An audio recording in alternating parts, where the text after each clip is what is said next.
Welcome to 3 a.m. Static. In the dead of night, the static whispers. Turn off the lights, close your eyes, and let the darkness guide you. Tell us where and when you're listening, because at 3 a.m., you're never truly alone.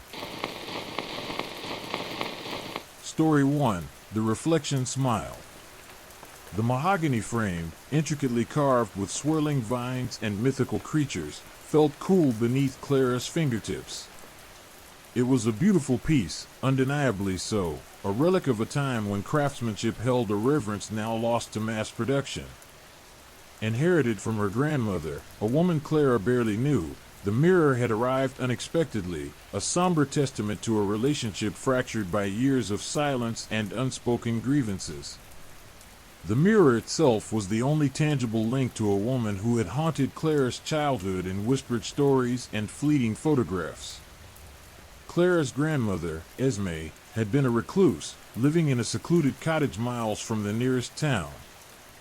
Rumors swirled around her, whispers of eccentric habits, of a life lived outside the conventional norms of society. Clara had always been fascinated and repelled by these stories in equal measure, a complex tapestry of curiosity and fear woven into the fabric of her memories. Now, Esme was gone, and this ornate mirror, a silent observer of her secluded life, stood as the sole inheritance. The first few days were unremarkable. Clara placed the mirror in her bedroom, a prominent feature against the pale, neutral wall. She admired its craftsmanship, the intricate details painstakingly rendered in the dark, polished wood. She'd often catch her reflection, a familiar face staring back, framed by the ornate carvings. But then, subtly at first, the unsettling occurrences began. It started with a feeling, an inexplicable chill that permeated the air around the mirror, even when the room was warm and the sun streamed through the window. It felt as though an unseen presence lingered nearby. Then, the slight variations in her reflection, almost imperceptible at first. The subtle curve of a smile that didn't match her own expression. She'd catch sight of it in fleeting glances, a fleeting glimpse of a smile playing on her lips that she had not consciously formed, that felt entirely alien. Clara dismissed it at first. Stress, she thought. Long hours at work, the lingering tension of her strained family relationships. It was simply a trick of the light, a figment of her overactive imagination. But the occurrences became more frequent, more pronounced. The subtle smile morphed into something more definite, more sinister, a predatory grin that seemed to emanate from the depths of the mirror itself. One evening, Clara was preparing for bed. The room was dimly lit, the only illumination emanating from a bedside lamp casting long shadows across the walls. She paused before the mirror, her reflection staring back at her, framed by the elegant mahogany. She wasn't smiling. She was tired, weary, her face etched with the lines of a stressful day. But in the mirror, her reflection was different. A wide, almost manic grin stretched across her lips, eyes glittering with an unsettling merriment, a mischievous glint that sent a shiver down her spine. This wasn't a trick of the light, this was something else entirely. The hair on the back of her neck prickled with fear. She took a step back, her heart pounding in her chest, a frantic rhythm echoing in the quiet of the night. She reached out a hand, her fingers trembling as they touched the cold surface of the glass. The reflection didn't flinch, the unnerving smile still fixed in place, mocking her fear. The following days were a blur of escalating unease. Clara found herself drawn to the mirror, unable to resist its hypnotic allure, yet consumed by a deep-seated dread. The smiling reflection seemed to beckon her, to draw her closer, its power growing stronger with each passing day. Her sleep was disturbed by nightmares, vivid and terrifying visions that echoed the grinning face in the mirror. She started seeing the smile in other reflections, shop windows, car windows, even the surface of a still pond. It was everywhere, an insidious presence that seemed to be seeping into her reality. She tried to rationalize it, to find a logical explanation. She consulted doctors, therapists, even psychics. Some dismissed her concerns as stress-induced hallucinations, others suggested a psychological break. But none of them could provide a satisfactory explanation for the chilling smile that haunted her every waking moment. The smile wasn't just a visual anomaly, it was accompanied by an emotional shift, a pervasive sense of unease that clouded her thoughts and actions. She began to feel a strange detachment, a feeling of watching herself from a distance, as though the person reflected in the mirror was a different person entirely.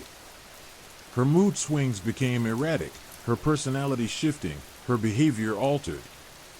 The person she looked at in the mirror was becoming unrecognizable, yet still, that chilling smile persisted. Desperate for answers, Clara began to delve into her grandmother's past. She unearthed old journals, filled with cryptic entries and unsettling drawings. She discovered that Esme had been obsessed with folklore, with ancient rituals and practices. The journals hinted at an inheritance far more sinister than a mere antique mirror. Esme's writings alluded to a pact, a bargain made with an otherworldly entity, a dark exchange of power.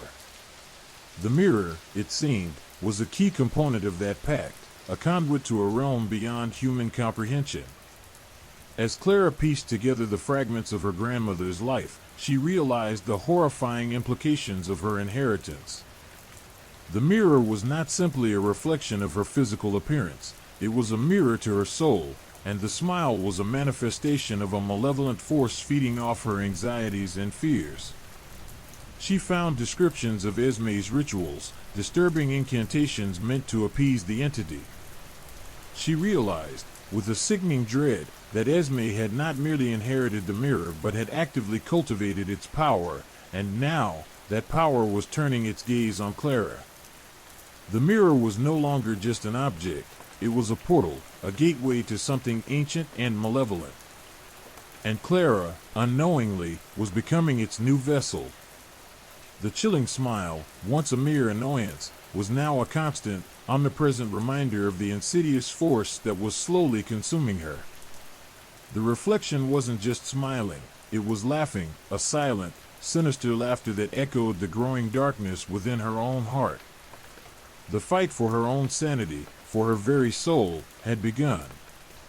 The inheritance was not a beautiful antique, but a curse, a dark legacy that threatened to swallow her whole. And the longer she looked, the more she realized that she wasn't just seeing a reflection anymore, she was seeing the face of her own impending doom. The serene reflection was a facade, a mask masking the terrifying truth of the inheritance she had unwittingly accepted. The unsettling occurrences escalated. It wasn't simply a matter of a subtle, fleeting smile anymore. The reflection's grin became a grotesque parody of her own emotions. If she felt joy, the mirrored image would contort her smile into a rictus, a chilling mockery of happiness. If sadness weighed her down, the reflection would amplify it, twisting her features into a mask of despair that far surpassed her own internal turmoil.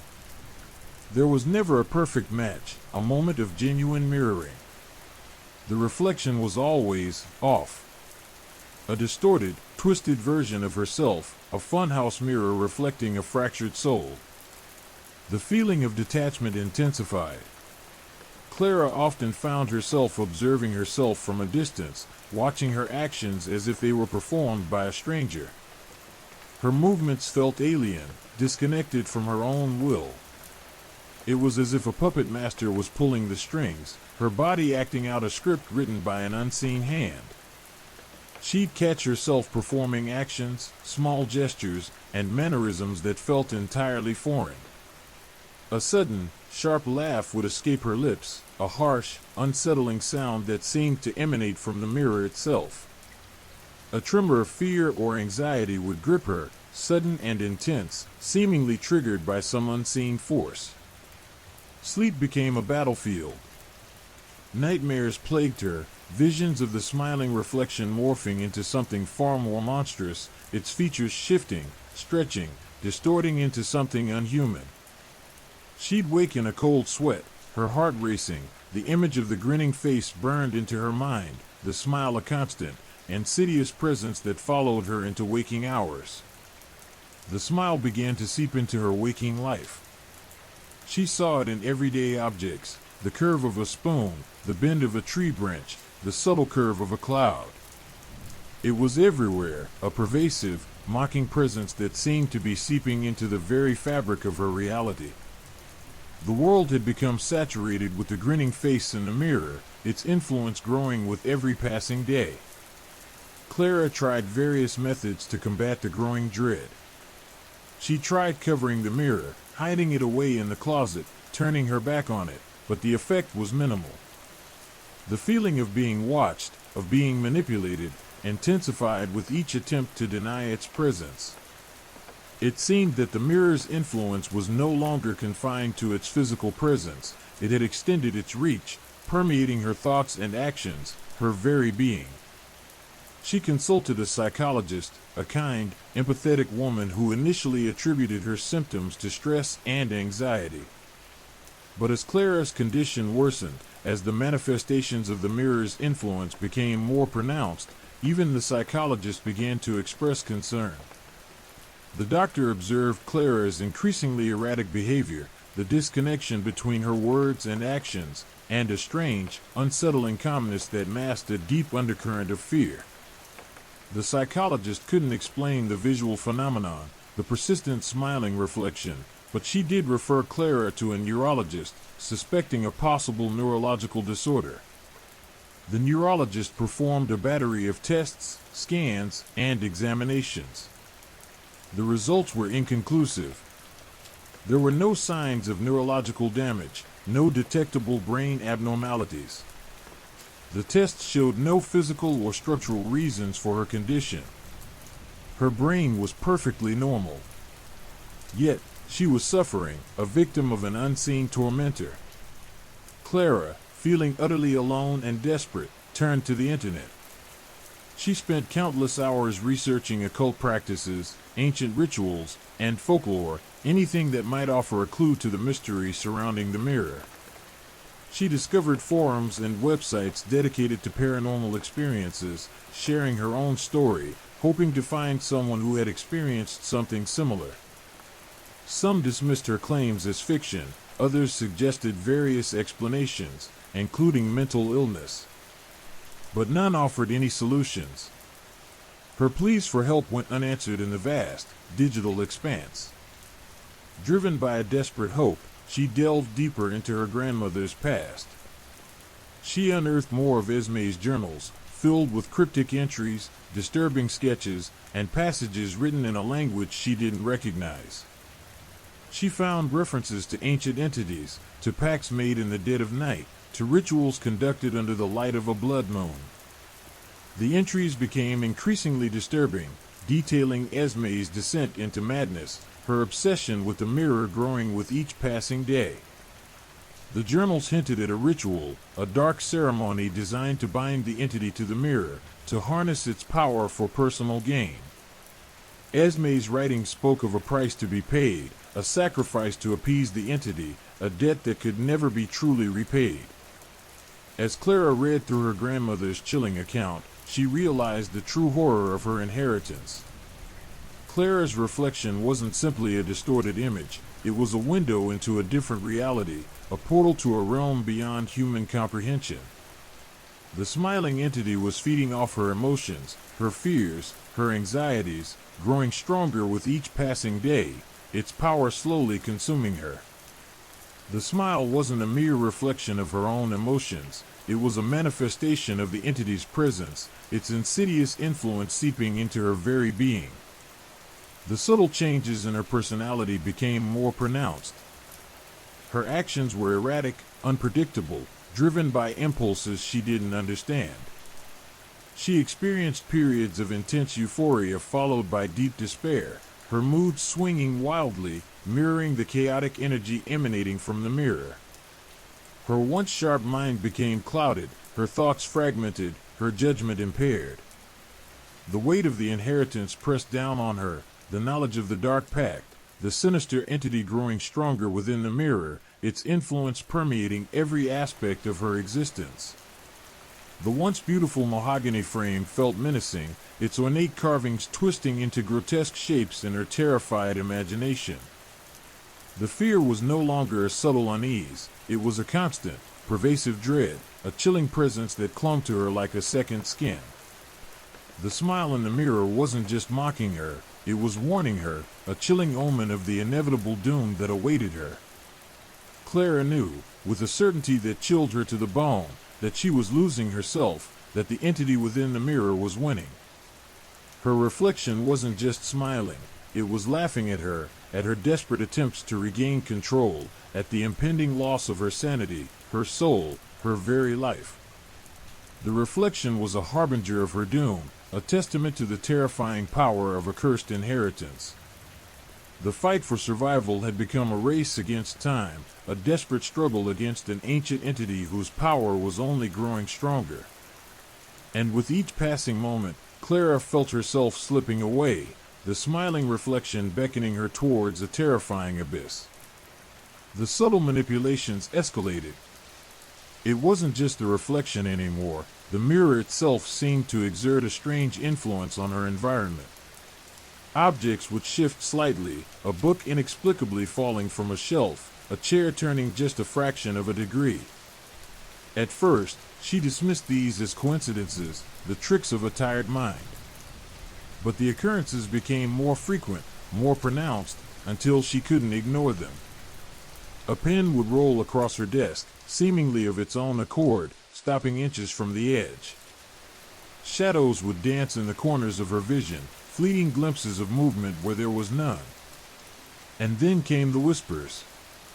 Faint, barely audible murmurs that seemed to emanate from the mirror itself, whispering words she couldn't quite decipher, yet somehow understood on a primal level. There were promises and threats, a mixture of seductive allure and chilling menace. The reflection continued to evolve. The smile remained a constant, a grotesque parody of happiness, but the face itself was changing. It became gaunt, almost skeletal, the eyes burning with an unnatural light. Its features were sharper, more defined, yet somehow less human. There were days when the reflection wouldn't match her own at all. It would morph into a different person entirely, an ephemeral image of someone she didn't recognize, its face shifting and fluid, a disturbing mockery of human form. These shifts were accompanied by an unsettling feeling of dissociation, a growing sense of detachment from her own body and mind. It felt as if an external force was controlling her, influencing her thoughts and actions, subtly guiding her down a path she didn't choose. Her sleep became even more tortured. The nightmares intensified, the smiling reflection now a central figure in a surreal landscape of shifting realities. She found herself trapped in labyrinths of mirrors, each reflection a distorted version of herself, screaming and pleading for escape. The entity from the mirror seemed to invade her dreams, its presence palpable, its influence absolute. She woke up screaming, drenched in sweat, heart pounding, the chilling image of the smiling reflection burned into her retinas. The line between dreams and reality blurred, the whispers from the mirror seeping into her waking hours, creating a constant state of unease and anxiety. The feeling of being watched intensified. It wasn't just a reflection anymore, she felt as though unseen eyes were following her everywhere she went. She'd catch glimpses of movement in her peripheral vision, shadows flickering in the corners of her eyes, a sense of being observed, analyzed, judged. Even when alone in her apartment, a chill would run down her spine, the hairs on her arms standing on end, the unsettling feeling of a malevolent presence lurking just beyond the edge of perception. The air itself felt heavy, charged with an energy that was both unsettling and exhilarating, a terrifying mix of dread and fascination. She tried to fight back, to resist the mirror's influence. She attempted to break the connection, to sever the ties that bound her to this terrifying legacy.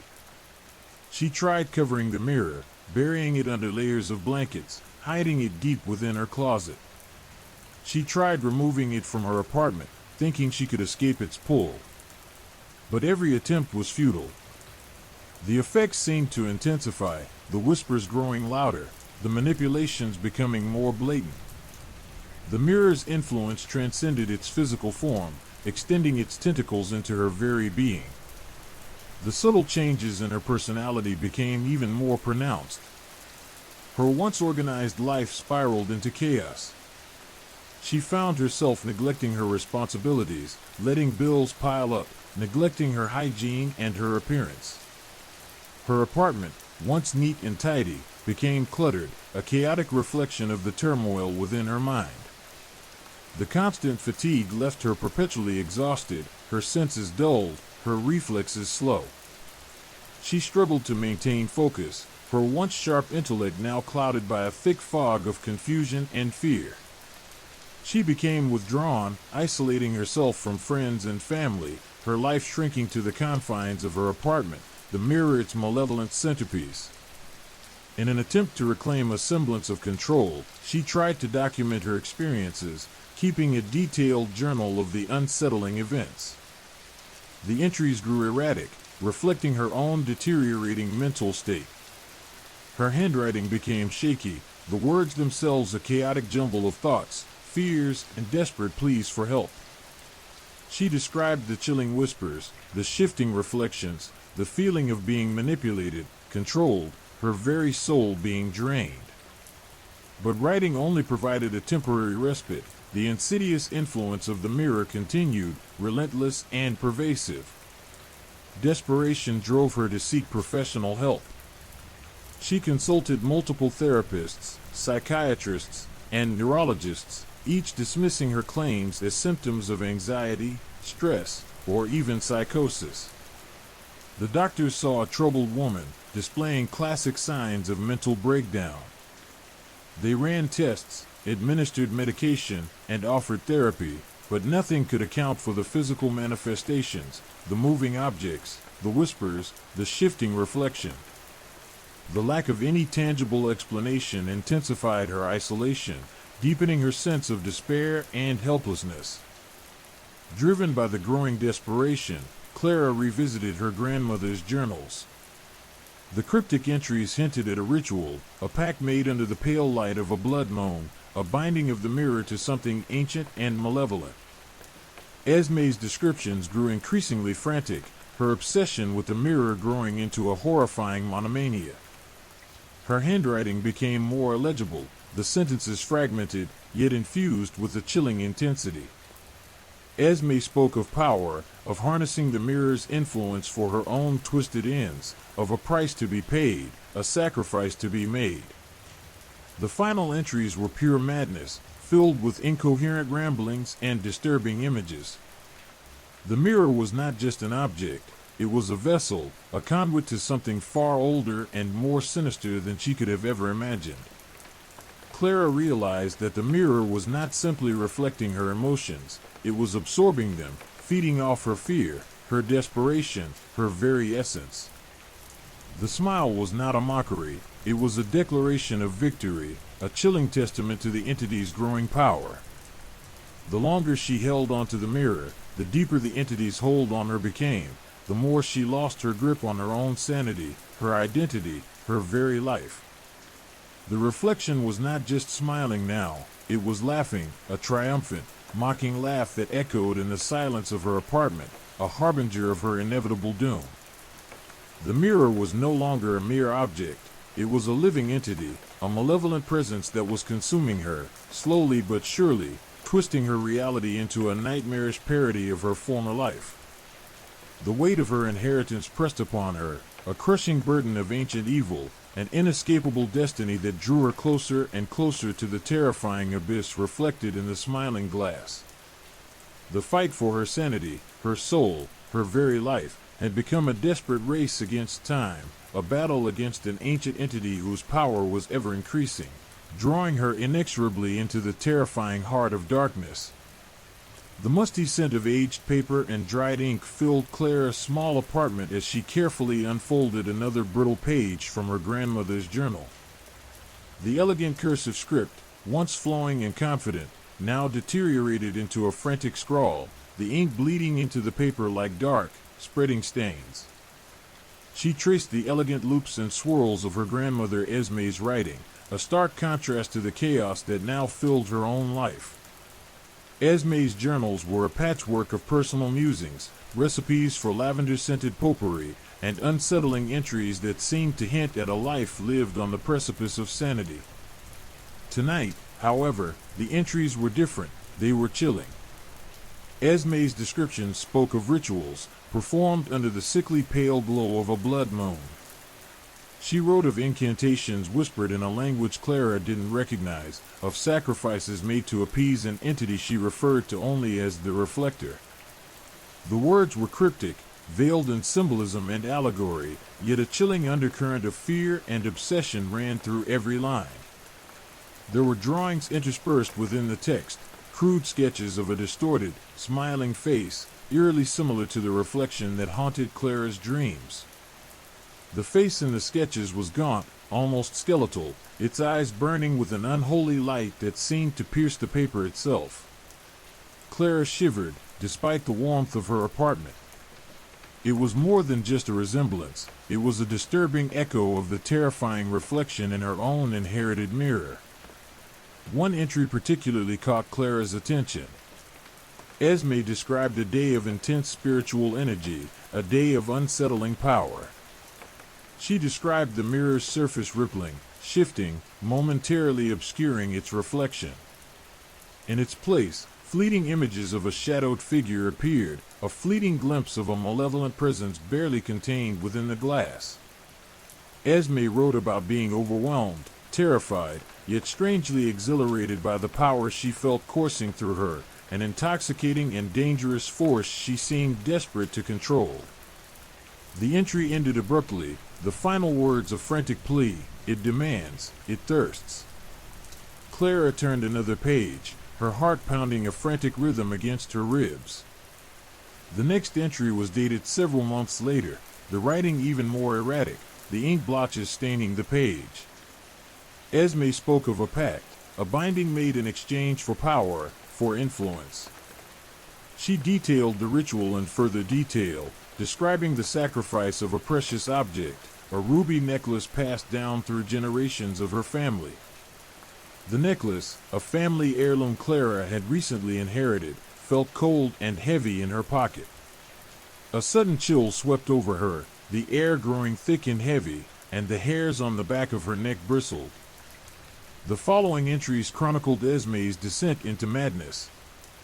Her obsession with the mirror intensified, consuming her every thought, every waking moment. She spoke of visions, of conversations with the entity trapped within the glass, of promises whispered in the dark. She described the entity's voice as a siren's call, alluring and intoxicating, yet terrifyingly powerful. She wrote of the price she paid, the terrible toll extracted for the dark power she'd sought to wield. The entries revealed a horrifying truth: Esme's reflection wasn't merely a reflection, it was a manifestation of the entity itself, feeding off her life force, her sanity, her very soul. The closer she got to understanding the entity, the faster her own descent into madness became. As Clara read further, the mirror in her own apartment seemed to emanate a strange hum, a low, almost imperceptible vibration that seemed to resonate deep within her bones. The reflection in her own mirror shimmered, the smile twisting into a grotesque parody of amusement. She saw fleeting glimpses of past events, images from her grandmother's life, fragments of scenes, brief moments, like looking at old photographs. She saw Esme in her youth, standing before the mirror, eyes filled with ambition and a touch of dark madness. She witnessed the ritual, a blurry scene of shadows and flickering candlelight, Esme chanting in a language that sent shivers down Clara's spine. She saw Esme's descent, her increasing desperation, the horrifying consequences of the bargain she had made. The mirror revealed more than just her grandmother's past. It revealed the history of the mirror itself, its origin shrouded in a mist of ancient rituals and dark magic. It showed her images that seemed to predate Esme's time, ancient symbols etched onto the glass's back, almost invisible under layers of grime and age. These glimpses, these fragments of the mirror's true history, painted a terrifying picture of an artifact imbued with malevolent power, its origins reaching back to forgotten times. The entity in the mirror wasn't simply an angry ghost or an escaped demon. It was something older, something far more insidious and powerful. Clara read of a dark history, of a family lineage entangled with an ancient evil, an inheritance she had unknowingly inherited along with the mirror. The mirror was not merely a reflection, it was a gateway, a conduit, a vessel for a dark entity that had been feeding on her family for generations. The reflection wasn't merely reflecting Clara's own emotions, it was actively feeding on them, exacerbating her fears, her anxieties, her despair. The chilling smile was not a mockery of her happiness, it was a symbol of the entity's triumph, a testament to its growing power over her. The mirror was consuming her, slowly but surely, draining her of her strength, her spirit, her very life. The weight of this realization crashed down on her, a crushing blow that left her breathless and trembling. The room seemed to grow colder, the shadows deepening, the silence punctuated by the low hum that seemed to emanate from the mirror itself. Clara felt the presence of the entity, a palpable weight in the air, a malevolent force that seemed to press upon her, suffocating her, weighing down on her soul. She tried to move, to escape the growing dread, but she felt paralyzed, rooted to the spot, unable to tear herself away from the horrifying truth unfolding before her.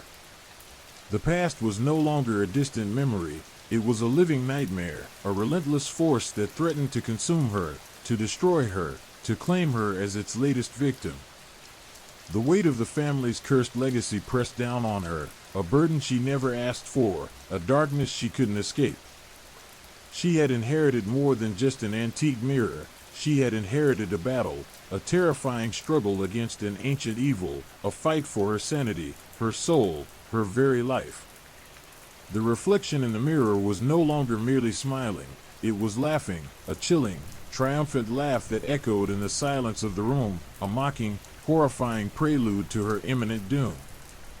She had to find a way to break the curse, to sever the ties that bound her to this terrifying legacy, to fight back against the malevolent entity that threatened to consume her, to reclaim her life before it was too late.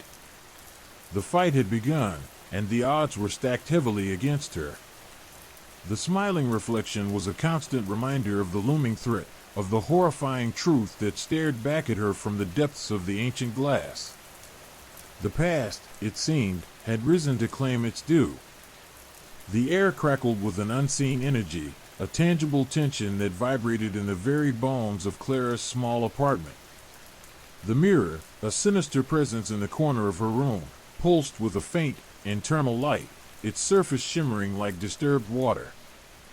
The reflection, no longer merely a smiling visage, was a grotesque parody of a human face, a skeletal grin stretched across hollow cheeks, eyes burning with an unholy fire.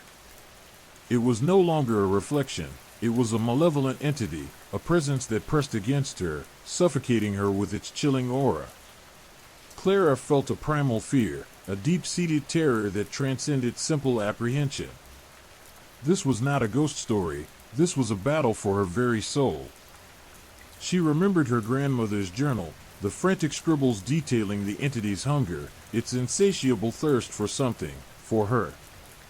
The ruby necklace, a heavy weight in her pocket, felt like a noose tightening around her neck. It was the price, the sacrifice her grandmother had made, and now it seemed the entity was demanding its due from her. She considered the journal's cryptic clues.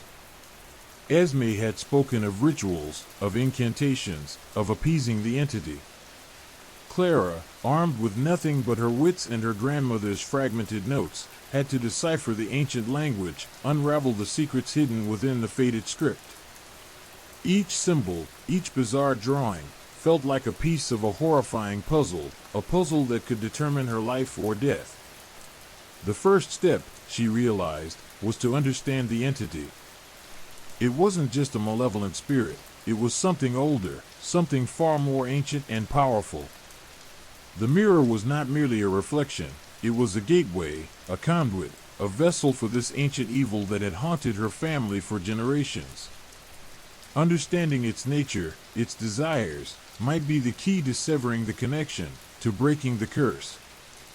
Days blurred into nights, a relentless cycle of research, of deciphering Esme's chilling notes. Clara immersed herself in forgotten texts, exploring ancient lore and forbidden magic. She unearthed references to entities bound to reflective surfaces, beings of pure energy trapped within the confines of glass, feeding off the life force of those who gazed upon them. She learned of rituals designed to appease these entities, sacrifices made to placate their hunger, and counter-rituals designed to weaken or banish them. The more Clara learned, the more terrified she became.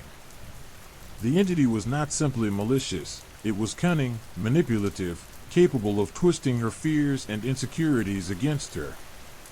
It fed on her doubts, her anxieties, amplifying them, turning them into weapons against her own will. The smiling reflection became a constant reminder of its power, its relentless encroachment on her sanity. One night, as Clara pored over a particularly cryptic passage from Esme's journal, the mirror's surface rippled. The reflection contorted, its features sharpening, its smile widening into a grotesque, predatory grin.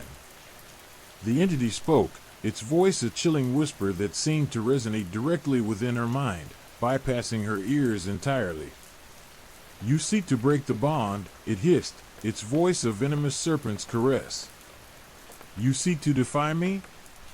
Clara felt a surge of adrenaline, a defiance that surprised even herself. "I will not be your victim," she responded, her voice trembling but resolute. The entity laughed, a sound that scraped against her soul. "You underestimate my power, little mortal. I have fed on your ancestors for centuries. You are mine." The battle began. It was not a physical confrontation, but a war of wills, a struggle for dominance waged within the confines of Clara's mind. The entity attacked with insidious whispers, with visions designed to break her spirit, to plunge her into despair. It showed her her deepest fears, her most painful memories, twisting them into weapons of torment. Clara fought back, drawing strength from her grandmother's legacy, from the courage she had found in Esme's desperate fight against the entity. She focused her will, her determination, her love for life, using them as shields against the entity's attacks. She repeated the incantations from Esme's journal, counterspells designed to weaken the entity's hold on her. The struggle was agonizing, exhausting. Clara felt her sanity fraying, her mind stretched thin, her resolve weakening.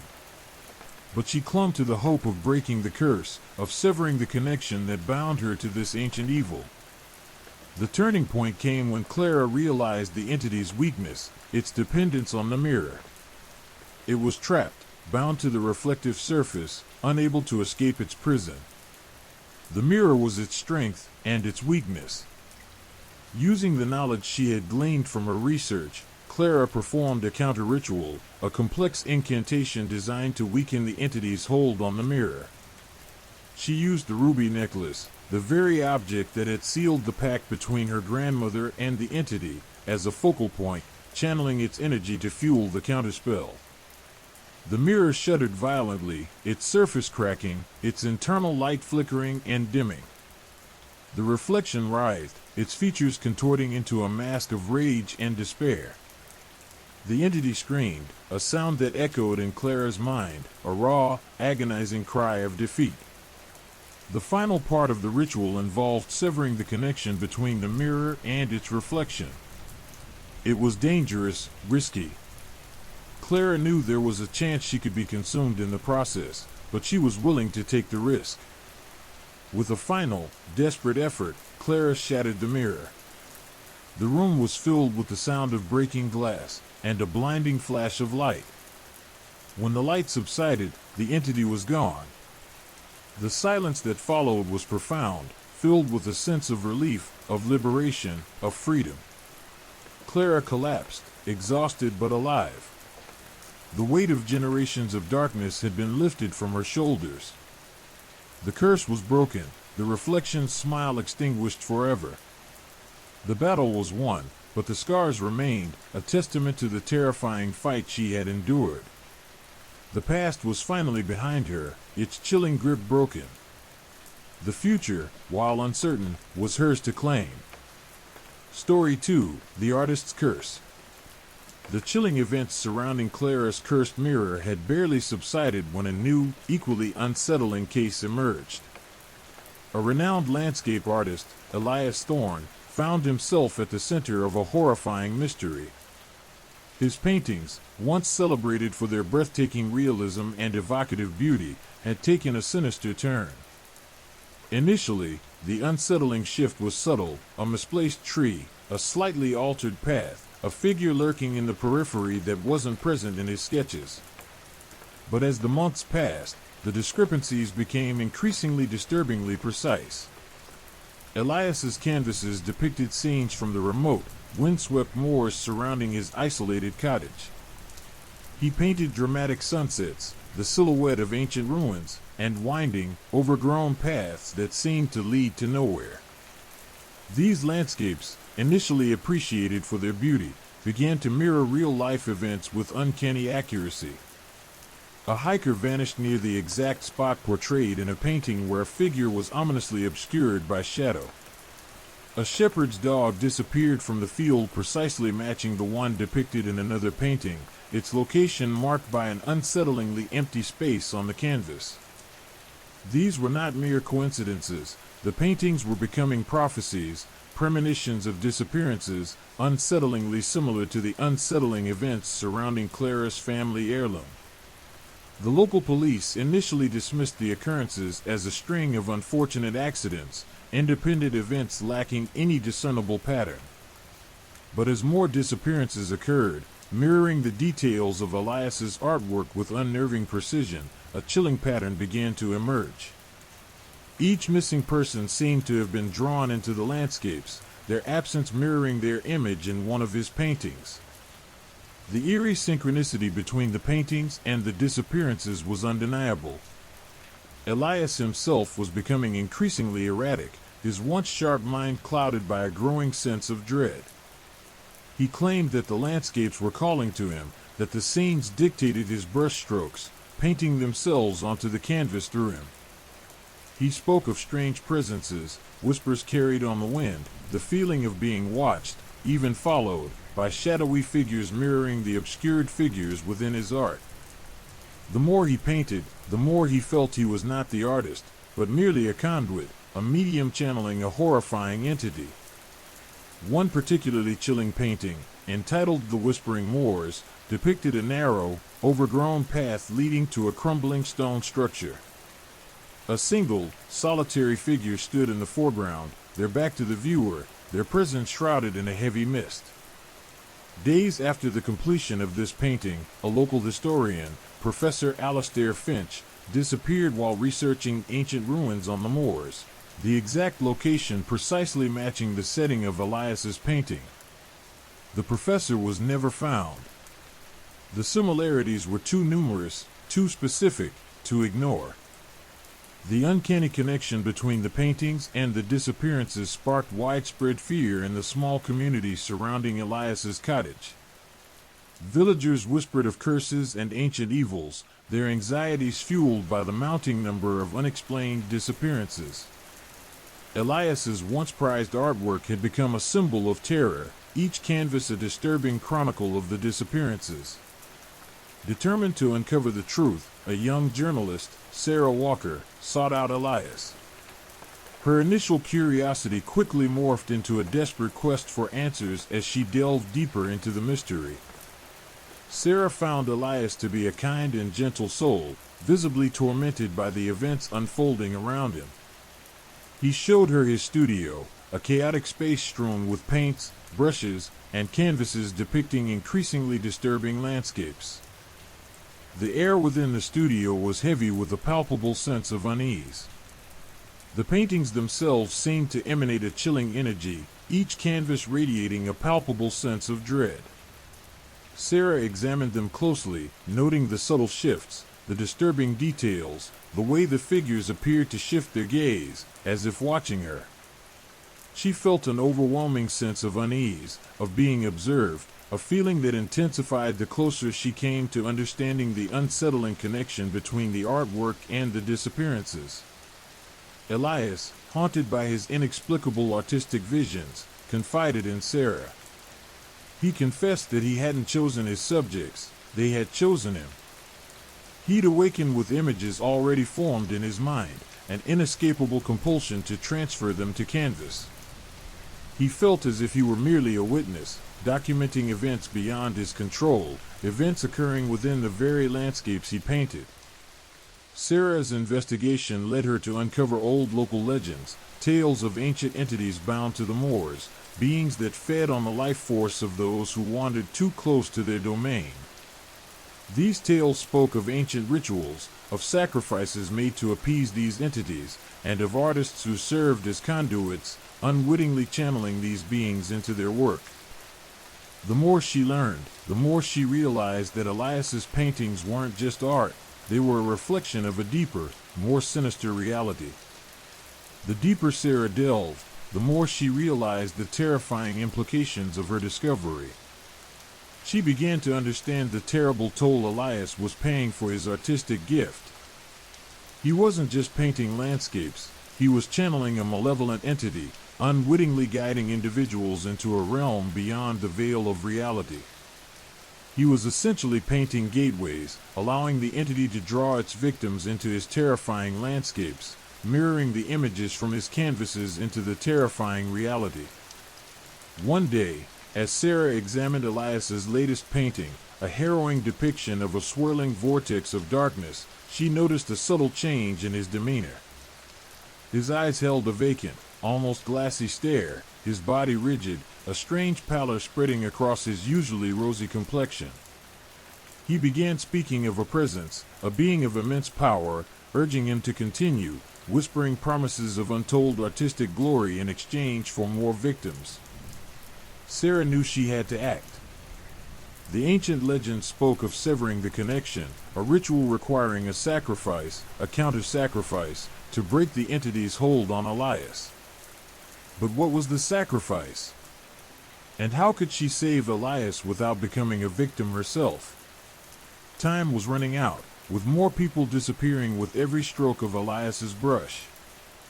The unsettling similarities between the paintings and reality continued to escalate, pushing Sarah and Elias into a race against time, and a fight for survival against an entity far more powerful than they could have ever imagined. The landscape, once celebrated for its beauty, had transformed into a terrifying canvas, a portal to a realm of unimaginable horror. The chilling artistic curse had ensnared not only Elias but the entire community, pushing them all to the edge of oblivion, and with Sarah's arrival, the battle for survival against the terrifying artist's curse had begun. Elias Thorne, his hands trembling, traced the outline of a gnarled oak tree in his latest painting. The tree, impossibly twisted and ancient, stood sentinel over a path that vanished into a swirling mist. He'd painted it countless times, this path, always with a subtle variation, a shift in the shadows, a different angle of the fading light. But this time, something felt different. A coldness, a palpable dread, seemed to emanate from the canvas itself, clinging to his fingertips like icy cobwebs. The disappearances continued. Another sheep farmer, a woman named Mrs. Ainsworth, vanished near the very spot depicted in an older painting, a scene he'd almost forgotten. He'd painted a lone cottage, smoke curling lazily from its chimney, a peaceful scene, utterly belied by the chilling reality of Mrs. Ainsworth's disappearance. The unsettling parallel was impossible to ignore. He felt a growing sense of responsibility, a crushing weight of guilt that settled on his shoulders like a shroud. He wasn't just an artist, he was a harbinger of doom, a conduit for something far beyond his understanding. Driven by a desperate need for answers, Elias began his own investigation. He revisited the locations depicted in his paintings, meticulously comparing his artwork to the actual landscape. He found subtle discrepancies, almost imperceptible shifts in the terrain, the position of rocks, the angle of the setting sun, details that mirrored the alterations he'd made on his canvas over time.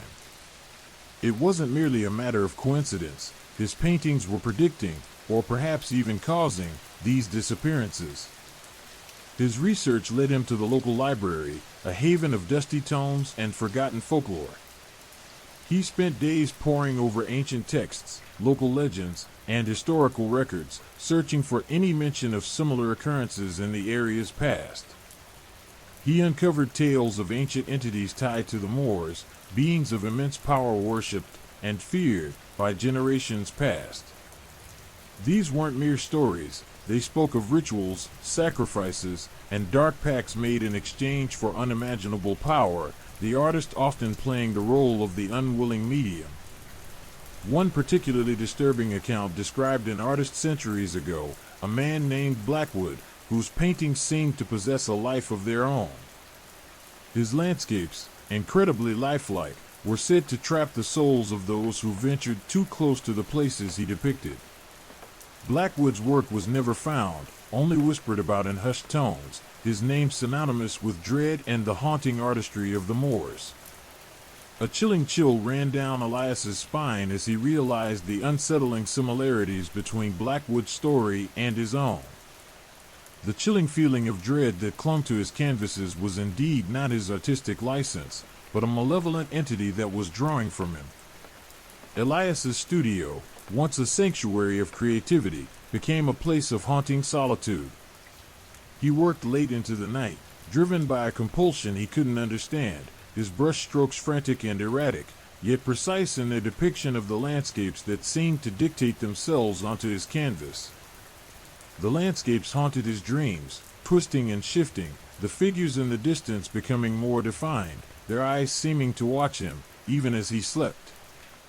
He found himself sketching in his sleep, his hands moving almost involuntarily, as if guided by an unseen force.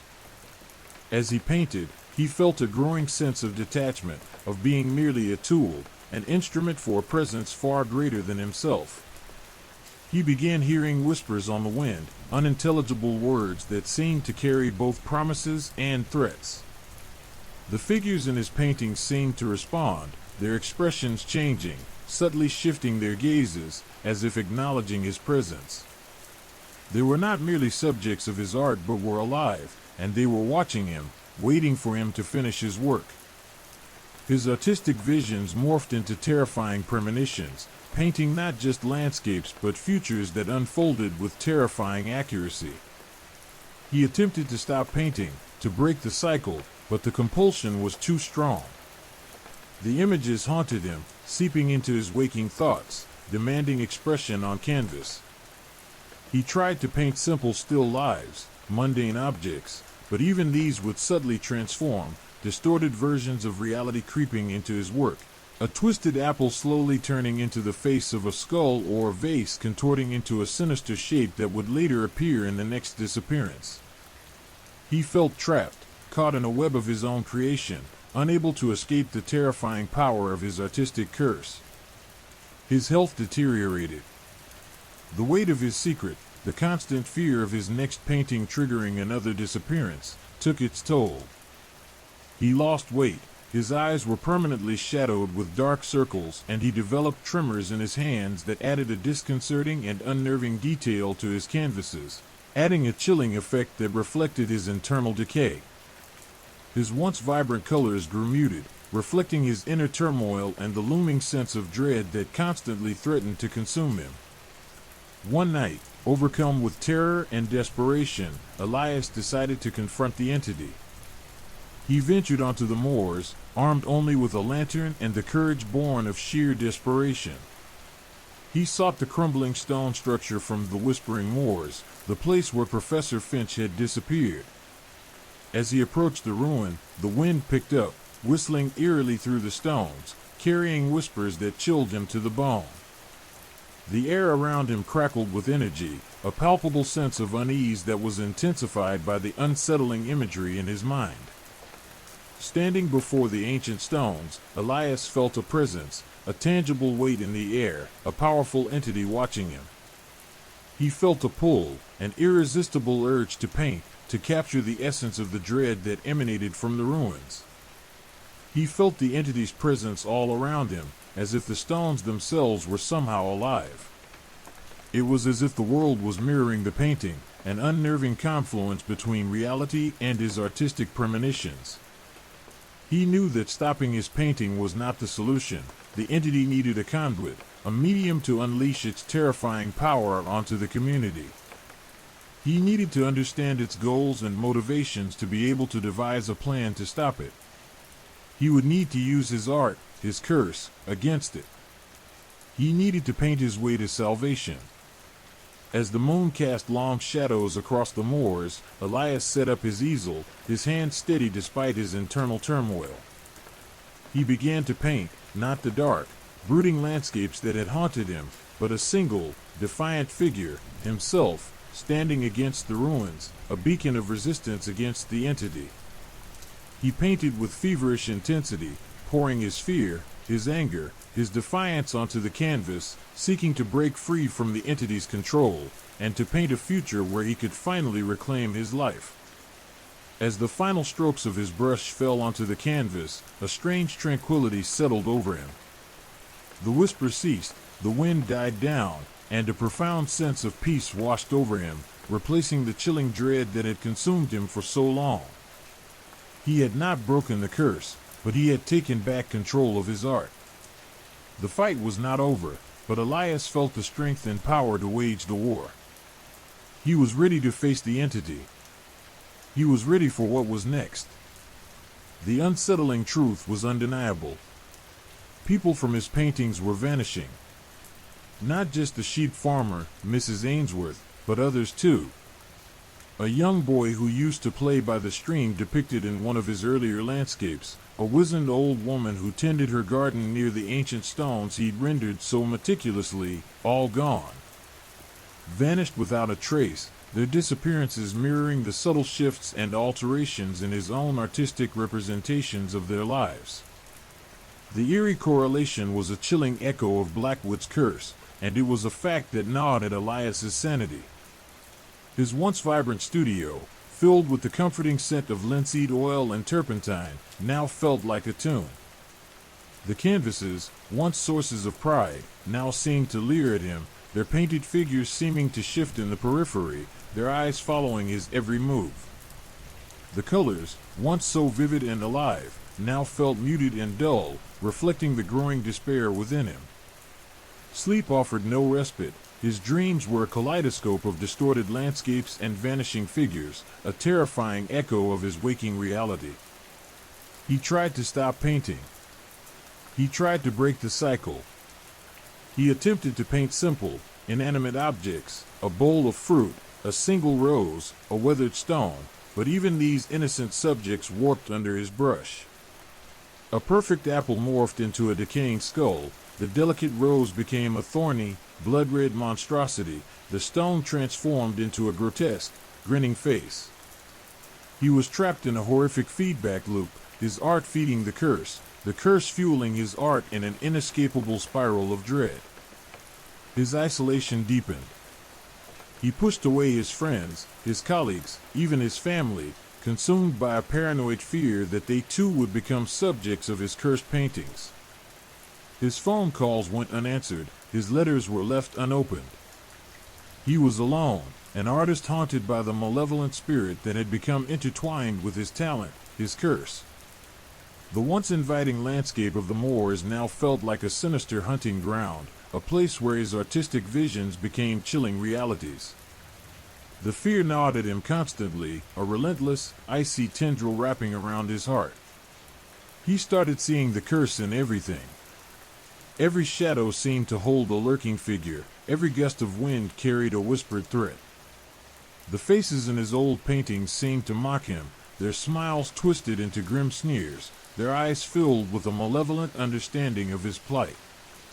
Even his reflection in the mirror seemed to change. Sometimes he saw his own weary face, sometimes a stranger's, pale and haunted, with eyes that gleamed with an unnatural light.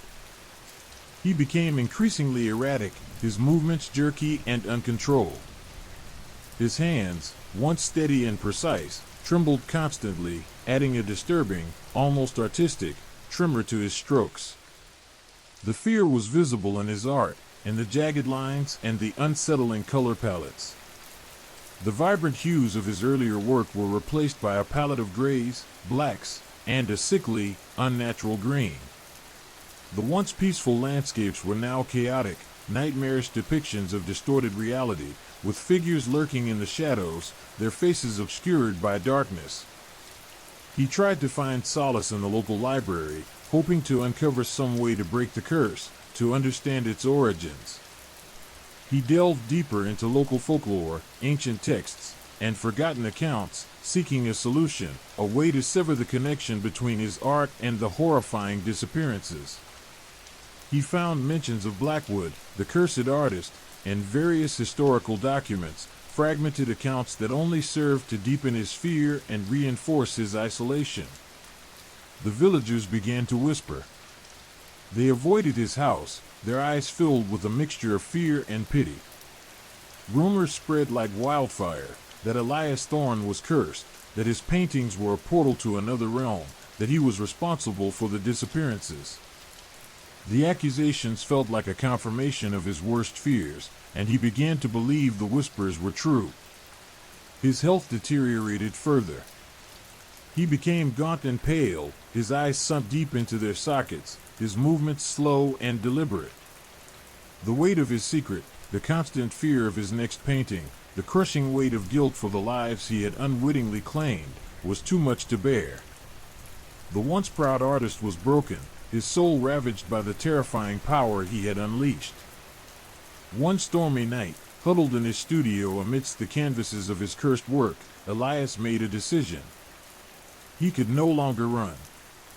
He had to confront the entity, whatever it was, that was using his artistic abilities as a conduit for its terrifying power.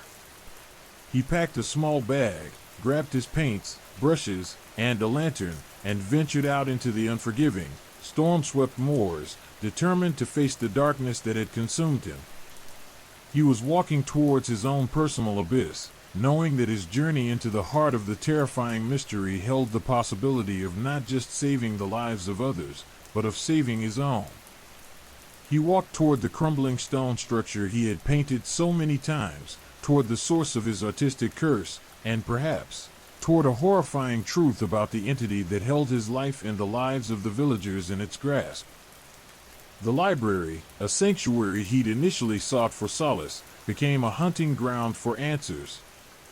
He spent weeks immersed in dusty tomes, local histories, and forgotten folklore, his fingers tracing faded ink in crumbling pages. He devoured accounts of Blackwood, the cursed artist, piecing together fragmented stories, cryptic mentions, and hushed whispers.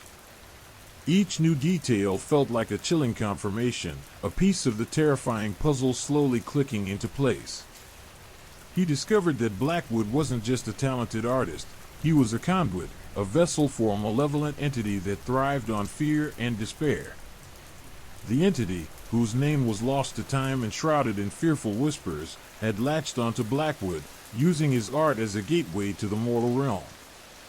The paintings weren't just representations of the landscape, they were portals, subtle cracks in the fabric of reality through which the entity could reach out and claim its victims.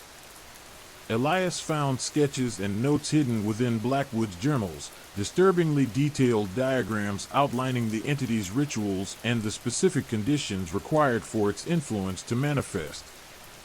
He deciphered symbols, archaic languages, and cryptic warnings, his understanding slowly evolving into a chilling awareness of the horrifying truth. His own art, he realized with growing horror, was following a similar pattern, a horrifying echo of Blackwood's cursed legacy. His landscapes weren't simply depictions of nature, they were invitations, subtle openings through which the entity could infiltrate the real world. The villagers' disappearances weren't coincidental. They were deliberate acts, carefully orchestrated by the entity, using Elias's art as a tool.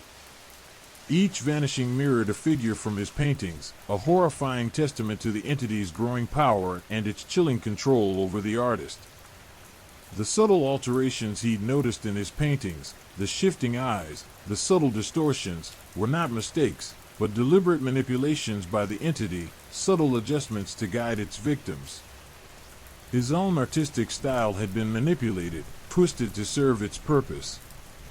The shift from vibrant landscapes to a palette of grays and morbid greens wasn't a stylistic choice. It was a response, a subconscious reflection of the entity's encroaching darkness. The entity, he realized, wasn't merely using his talent, it was shaping it, influencing his brushstrokes, guiding his hand, forcing him to create the openings it needed to prey on the unsuspecting. A chilling realization struck him. The entity wasn't confined to the paintings themselves.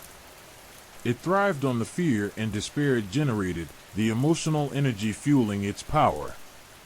The more he painted, the more terrified he became, the stronger the entity grew, its tendrils reaching further into his mind and his art. It was a terrifying feedback loop, a vortex of dread that threatened to consume him completely. The ancient text spoke of rituals, of sacrifices, of ways to appease or banish the entity. Elias found references to specific herbs, stones, and incantations, but the information was fragmented, shrouded in cryptic language and shrouded in doubt. He found references to Blackwood's desperate attempts to sever the connection, but these attempts had only fueled the entity's rage, ultimately leading to Blackwood's own demise.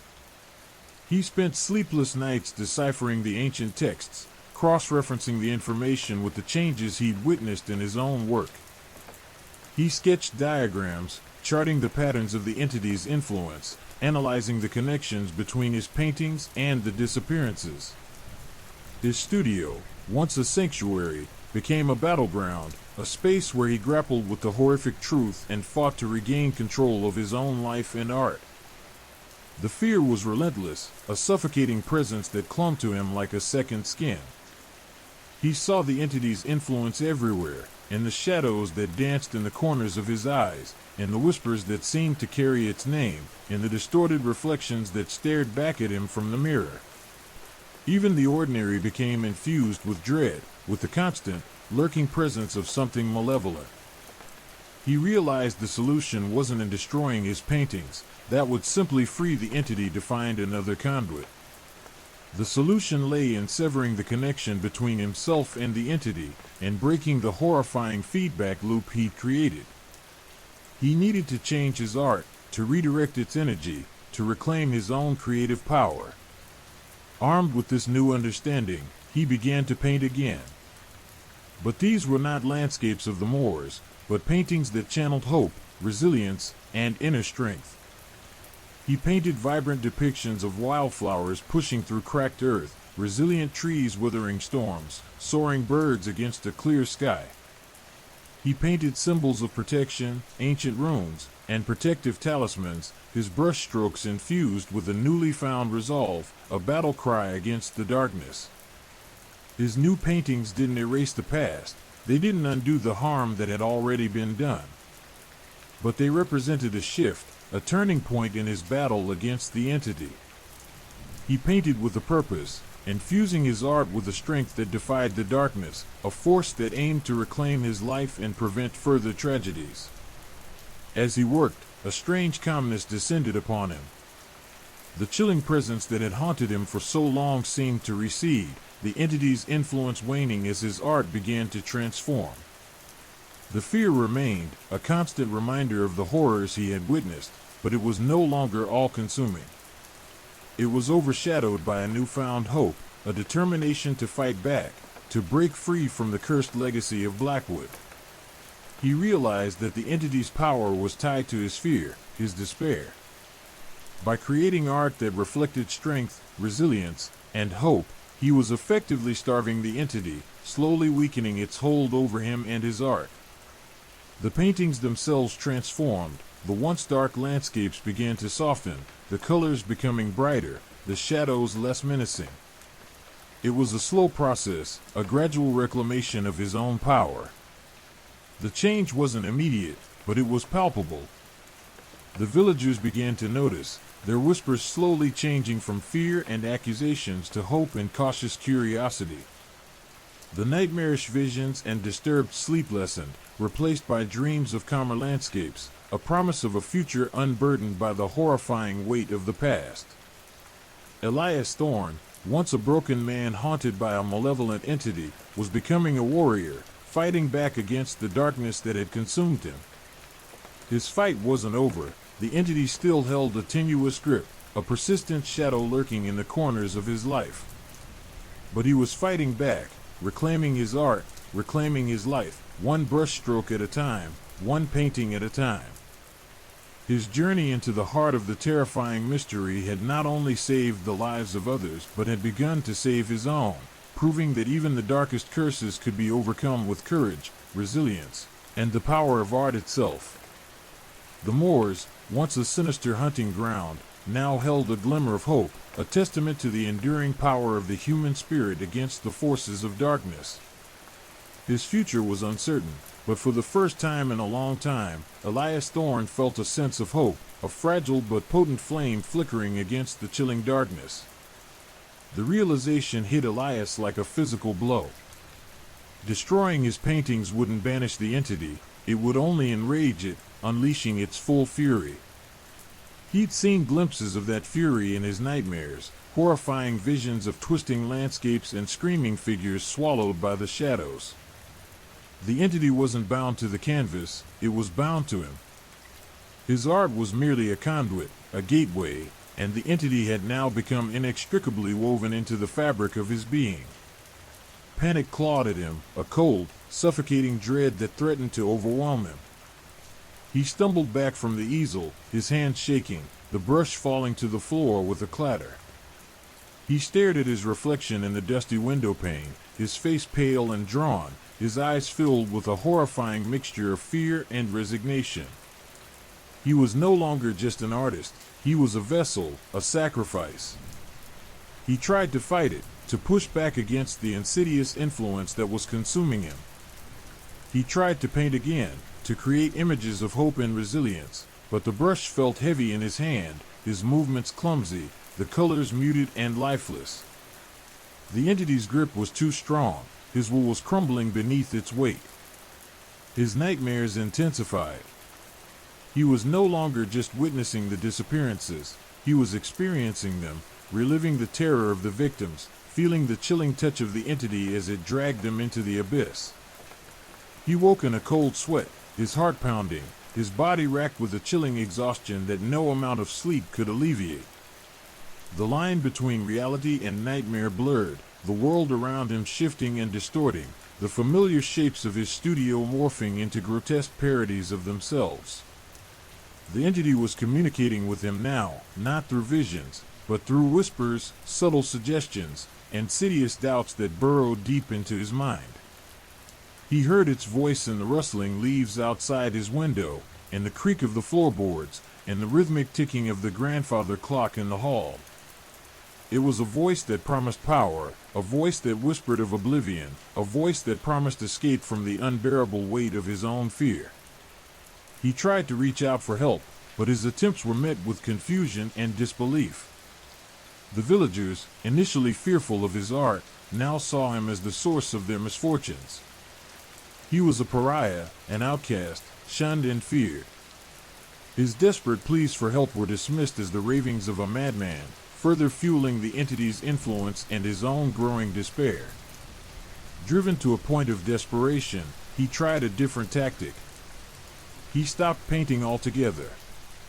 He locked himself in his studio, hoping to sever the connection by denying the entity its creative outlet. But the silence only amplified the whispers, the darkness within him growing stronger, more insistent, more terrifying. He began to see the entity's influence in everything, in the mundane aspects of his life. The shadows seemed more threatening, the sounds more sinister. He felt its cold touch on his skin, its chilling presence in his thoughts. The entity's grip tightened. His health deteriorated, his once sharp mind dulled. His body became thinner and more frail, his eyes sunken, his skin pale and clammy. His artistic genius was now his downfall, the very instrument of his own destruction. He tried to fight back with rational thought, with logic and reasoning, but the entity was a master of manipulation, playing on his deepest fears and insecurities, twisting his thoughts, sowing seeds of doubt and despair. His will weakened, his resolve crumbled. The entity was feeding off his fear, growing stronger with each passing moment. He found himself drawn to his paintings, not with the desire to destroy them, but with a chilling fascination. He traced the lines of the landscapes, his fingers running over the subtle distortions, the shifting eyes, the morphing shapes. He felt a pull towards them, a strange, hypnotic allure that defied his own will. One night, under the oppressive weight of the entity's influence, he found himself standing before his easel, a brush in his hand. He began to paint again, but this time it was different. The canvas was blank, devoid of the vibrant colors of his previous works. His brushstrokes were hesitant, uncertain, but the entity's influence was clear. He painted himself, a grotesque caricature of his former self, his features distorted, his eyes empty, hollow sockets staring out from the canvas. He painted the entity's presence, a swirling vortex of darkness that consumed the landscape, engulfing everything in its path. He painted his own death. As he painted, the entity's grip on him intensified. It felt like it was flowing through his arm, down into his hand, guiding his brushstrokes, whispering in his ear. He was no longer painting. He was being painted, his body and mind becoming one with the canvas, a horrifying testament to the entity's absolute power. When he finished, he collapsed onto the floor, exhausted, depleted, his mind a swirling void of emptiness. His reflection stared back at him from the window, but it wasn't his reflection. It was a distorted mockery, a grotesque parody consumed by the malevolent presence he'd inadvertently unleashed, and he knew, with a terrifying certainty, that his own disappearance was imminent. The entity was ready to claim its latest victim. He was not only the artist, he was the masterpiece, and the cursed landscape he had created would soon consume him entirely. His desperate acts had not saved him, they had sealed his fate.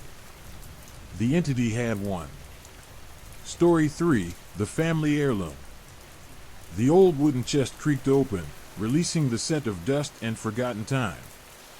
Inside, nestled on a bed of faded velvet, lay the necklace. It was exquisite, a delicate chain of intertwined silver, adorned with a single, opalescent pendant that shimmered with an unnerving inner light. It pulsed faintly, a subtle rhythm that seemed to resonate with the very heartbeat of the room. Eleanor, her fingers trembling slightly, reached out and picked it up. The cool metal felt strangely alive against her skin. Her grandmother, Esme, had always spoken of the necklace with a mixture of reverence and unease. A family heirloom, passed down through generations, its origins shrouded in mystery and whispers of a dark past. Esme had worn it only on special occasions, always removing it before retiring for the night, her face etched with a worry that Eleanor, as a child, had dismissed as simple superstition. Now, holding the necklace, Eleanor understood. There was something unsettling about it, a subtle unease that settled deep in her bones, a feeling that went beyond simple apprehension. The opalescent stone pulsed again, a stronger beat this time, accompanied by a faint humming that seemed to vibrate within her very skull. She felt a sudden rush of disorientation, a dizzying sensation that made her heart pound in her chest. The room seemed to tilt, the familiar shadows taking on sinister shapes, writhing and twisting before her eyes. A cold dread, sharp and icy, snaked through her veins. She quickly removed the necklace, dropping it back into the chest. The feeling of unease remained, a lingering chill that clung to her like a shroud. That night, Eleanor dreamt. Not a pleasant dream of childhood innocence, but a nightmare steeped in suffocating terror. She was in a vast, desolate landscape, the sky a bruised purple, the ground cracked and barren. A dark, swirling vortex pulsed before her, drawing her closer, whispering promises of power and oblivion. The necklace appeared in her dream, hanging from her neck, cold and heavy, pulling her toward the abyss. She tried to scream, but no sound escaped her lips. The opalescent stone glowed with a malevolent light, its brilliance blinding her, its energy draining her strength. She woke up with a gasp, her heart hammering against her ribs, her body slick with cold sweat. The dream felt intensely real. The next day, Eleanor tried to rationalize her experience. It was a dream, nothing more. Stress, perhaps. Lack of sleep. Yet, the feeling of dread persisted, a dark shadow that haunted her waking hours. She attempted to forget about the necklace, to bury the memory of her terrifying dream, but it was no use. The image of the pulsing stone, the swirling vortex, the sensation of that all-consuming dread, remained indelibly etched in her mind. Driven by a morbid curiosity, she decided to research the necklace's history. She spent hours poring over dusty family records, uncovering fragmented stories and cryptic notes. The necklace, she learned, had been passed down for generations, each owner experiencing a series of increasingly disturbing events while wearing it. There were mentions of unexplained accidents, irrational rage, and even violent crimes, all seemingly connected to the necklace's presence. One ancestor, a renowned artist, had committed suicide after a period of intense delusion, his final painting depicting the same swirling vortex from Eleanor's dream. The stories were chilling, the parallels between their experiences and her own unsettling. Each account described a similar escalation of events, starting with subtle feelings of unease, progressing to vivid nightmares, and finally culminating in acts of inexplicable violence or self-destruction. The necklace seemed to amplify negative emotions, feeding on fear and despair, twisting the wearer's mind until they were completely under its control. Eleanor realized she had to get rid of it. But it wasn't as simple as tossing it in the trash.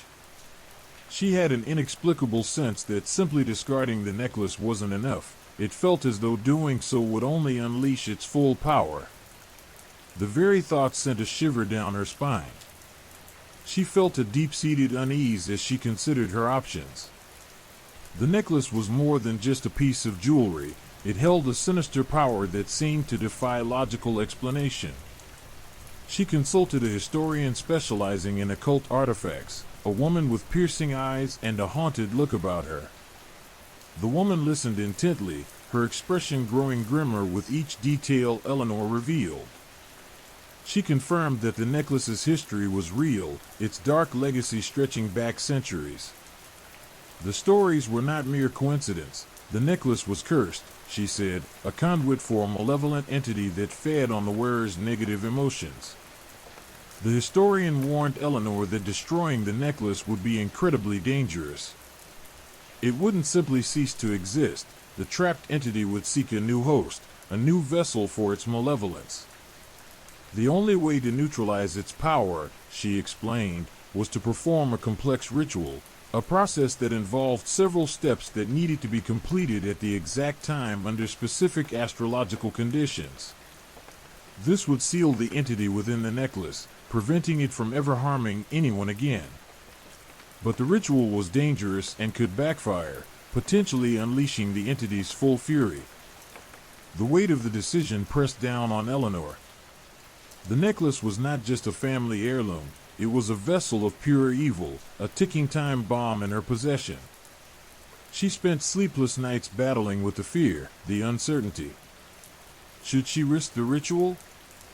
Or would destroying it be safer, even though it meant potentially unleashing the entity's rage on the world? As the appointed time for the ritual drew near, Eleanor felt a growing pressure, a sense of being watched.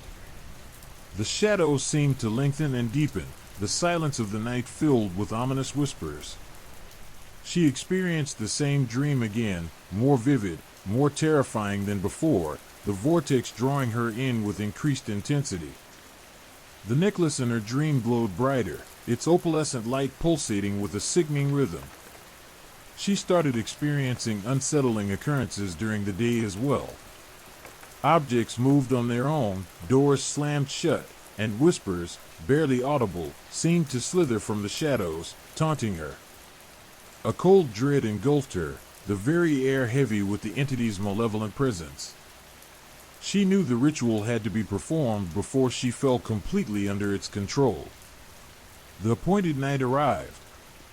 Eleanor, armed with the knowledge provided by the historian, found herself standing before the necklace, bathed in the pale moonlight. She initiated the ritual, following the precise instructions.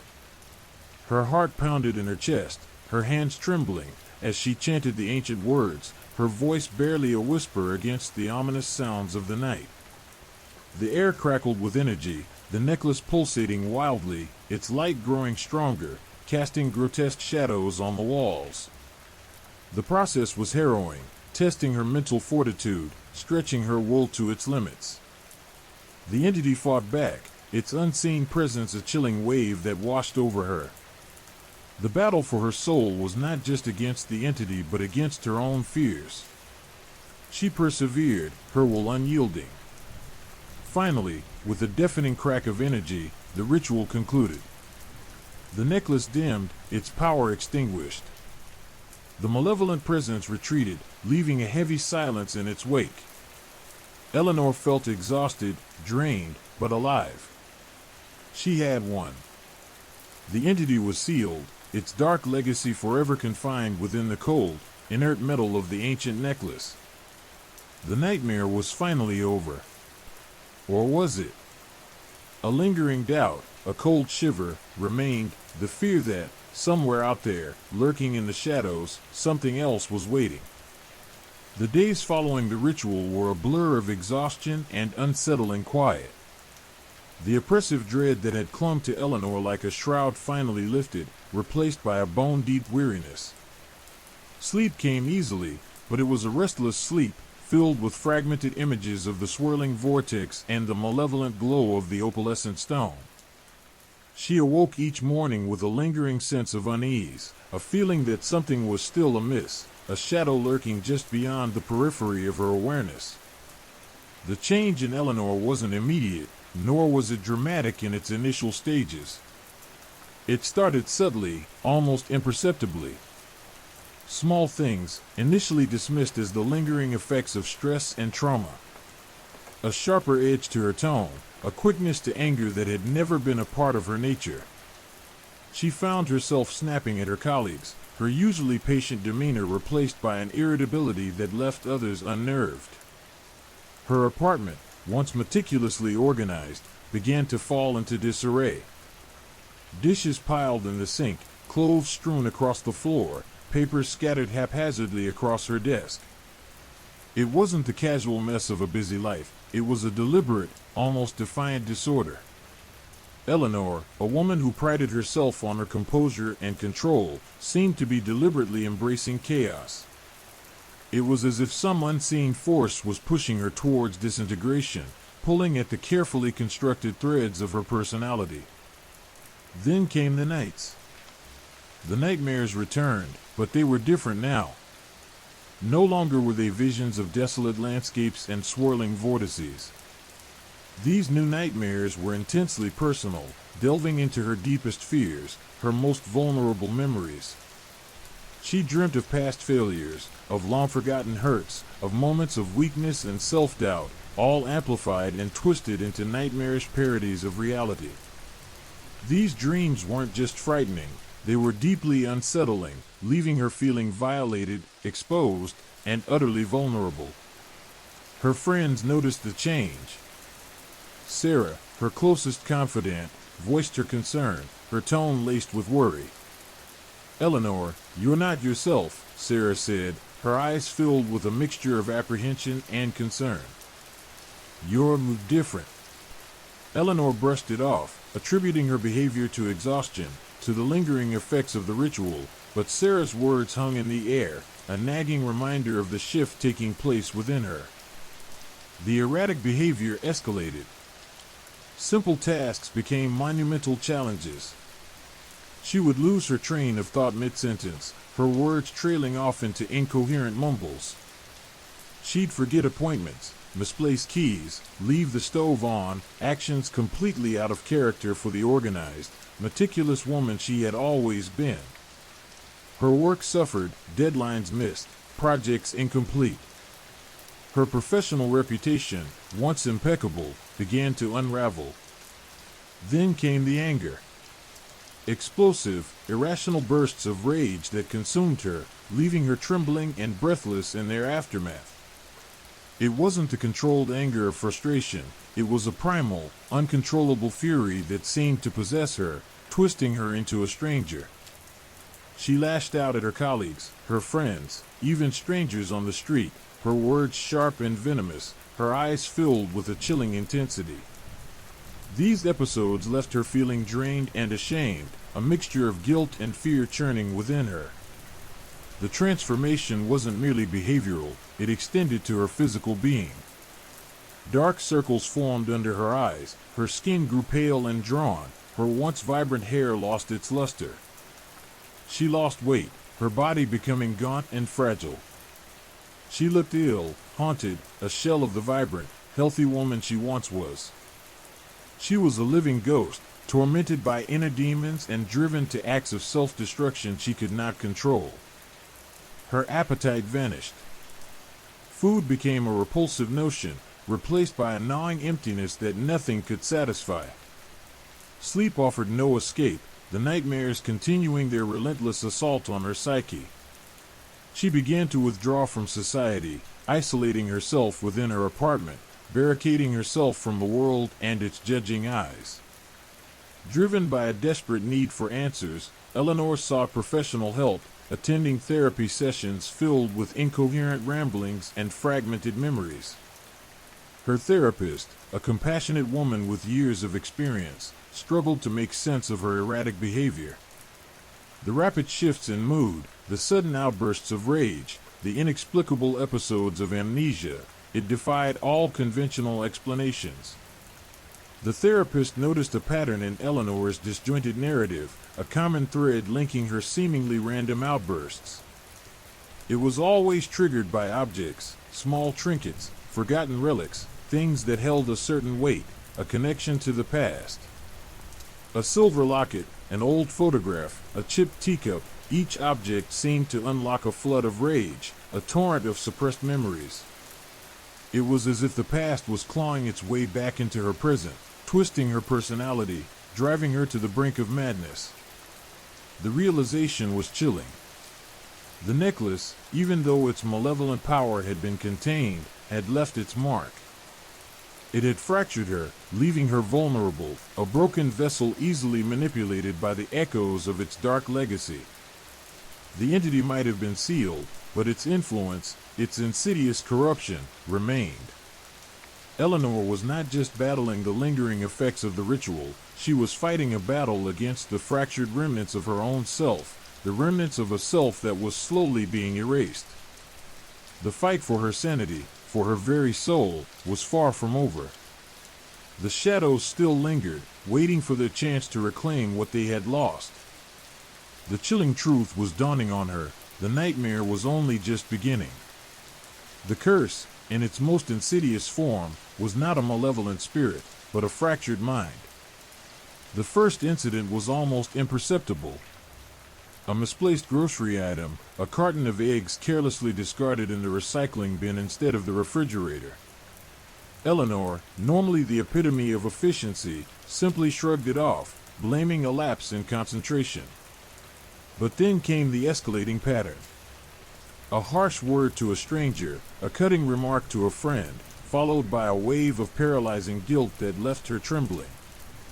She attributed these to stress, to the lingering effects of the ritual, yet a cold dread began to settle in her heart, a feeling that something was deeply wrong. One evening, while walking home from work, she found herself inexplicably drawn towards a darkened alleyway.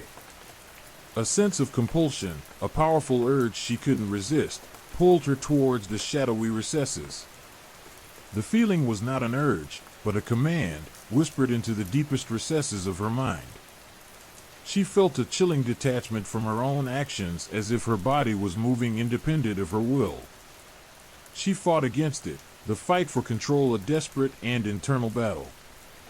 Her heart pounded in her chest, and she gasped for breath, the sensation both terrifying and exhilarating, a strange mixture of dread and forbidden pleasure.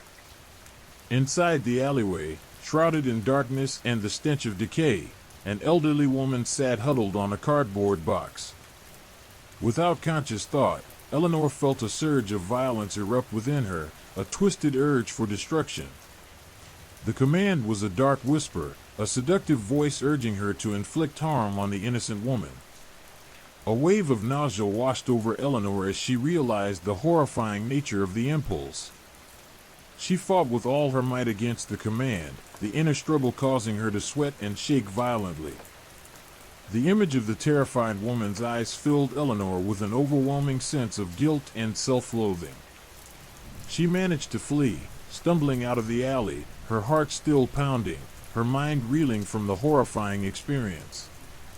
The memory burned itself into her consciousness, a brand of guilt and shame.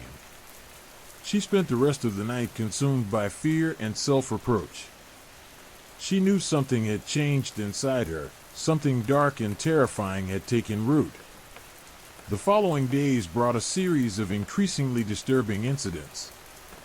A carelessly thrown rock smashed the window of a nearby bakery, a vindictive act fueled by a surge of unexplained rage.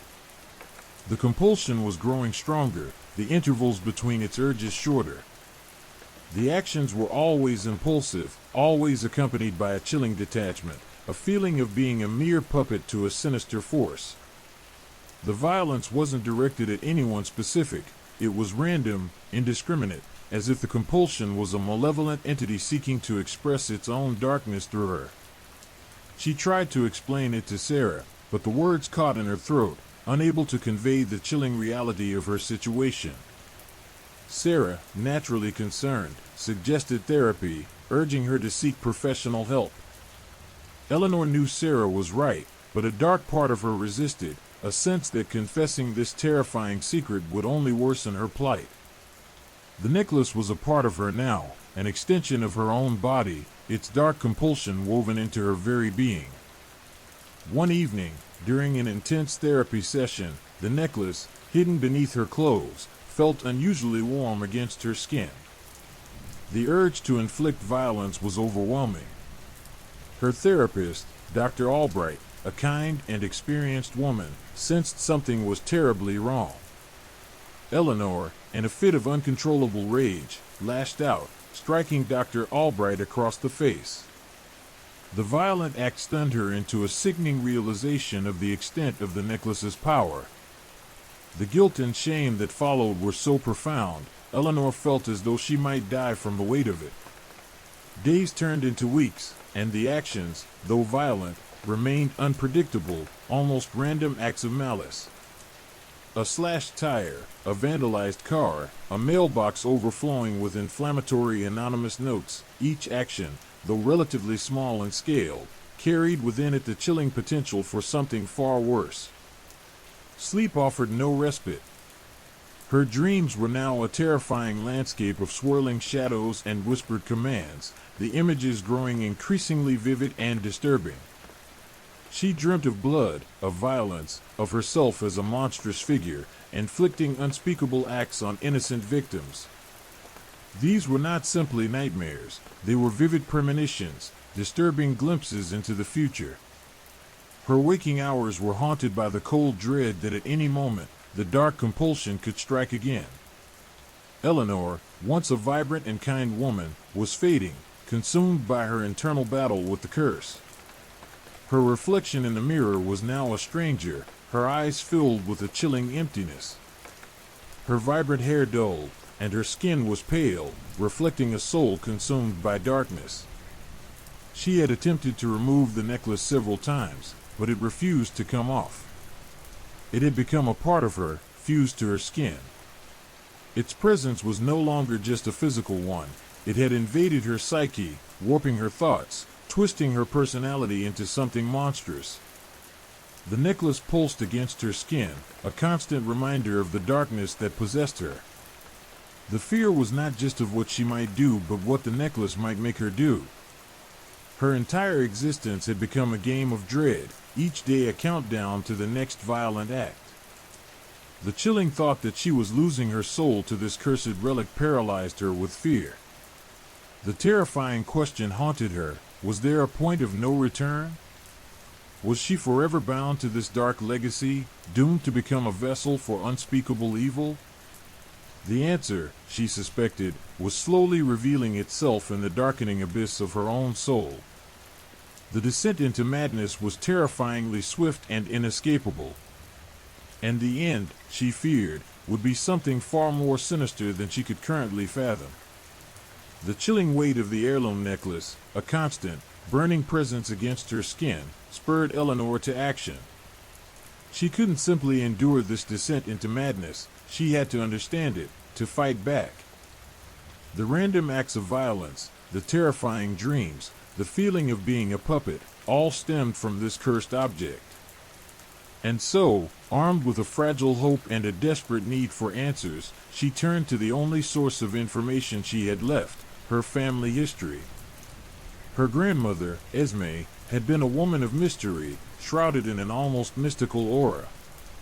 Eleanor remembered vague tales of Esme's eccentricities, her fascination with ancient rituals, her obsession with a collection of peculiar artifacts she kept locked away in a dusty attic trunk. This necklace, Eleanor now realized, had been one of them. The attic, usually avoided due to the thick layer of dust and the unsettling feeling of unseen eyes watching, became Eleanor's new obsession. She spent days sifting through old photographs, letters, and forgotten journals, hoping to uncover the necklace's origins.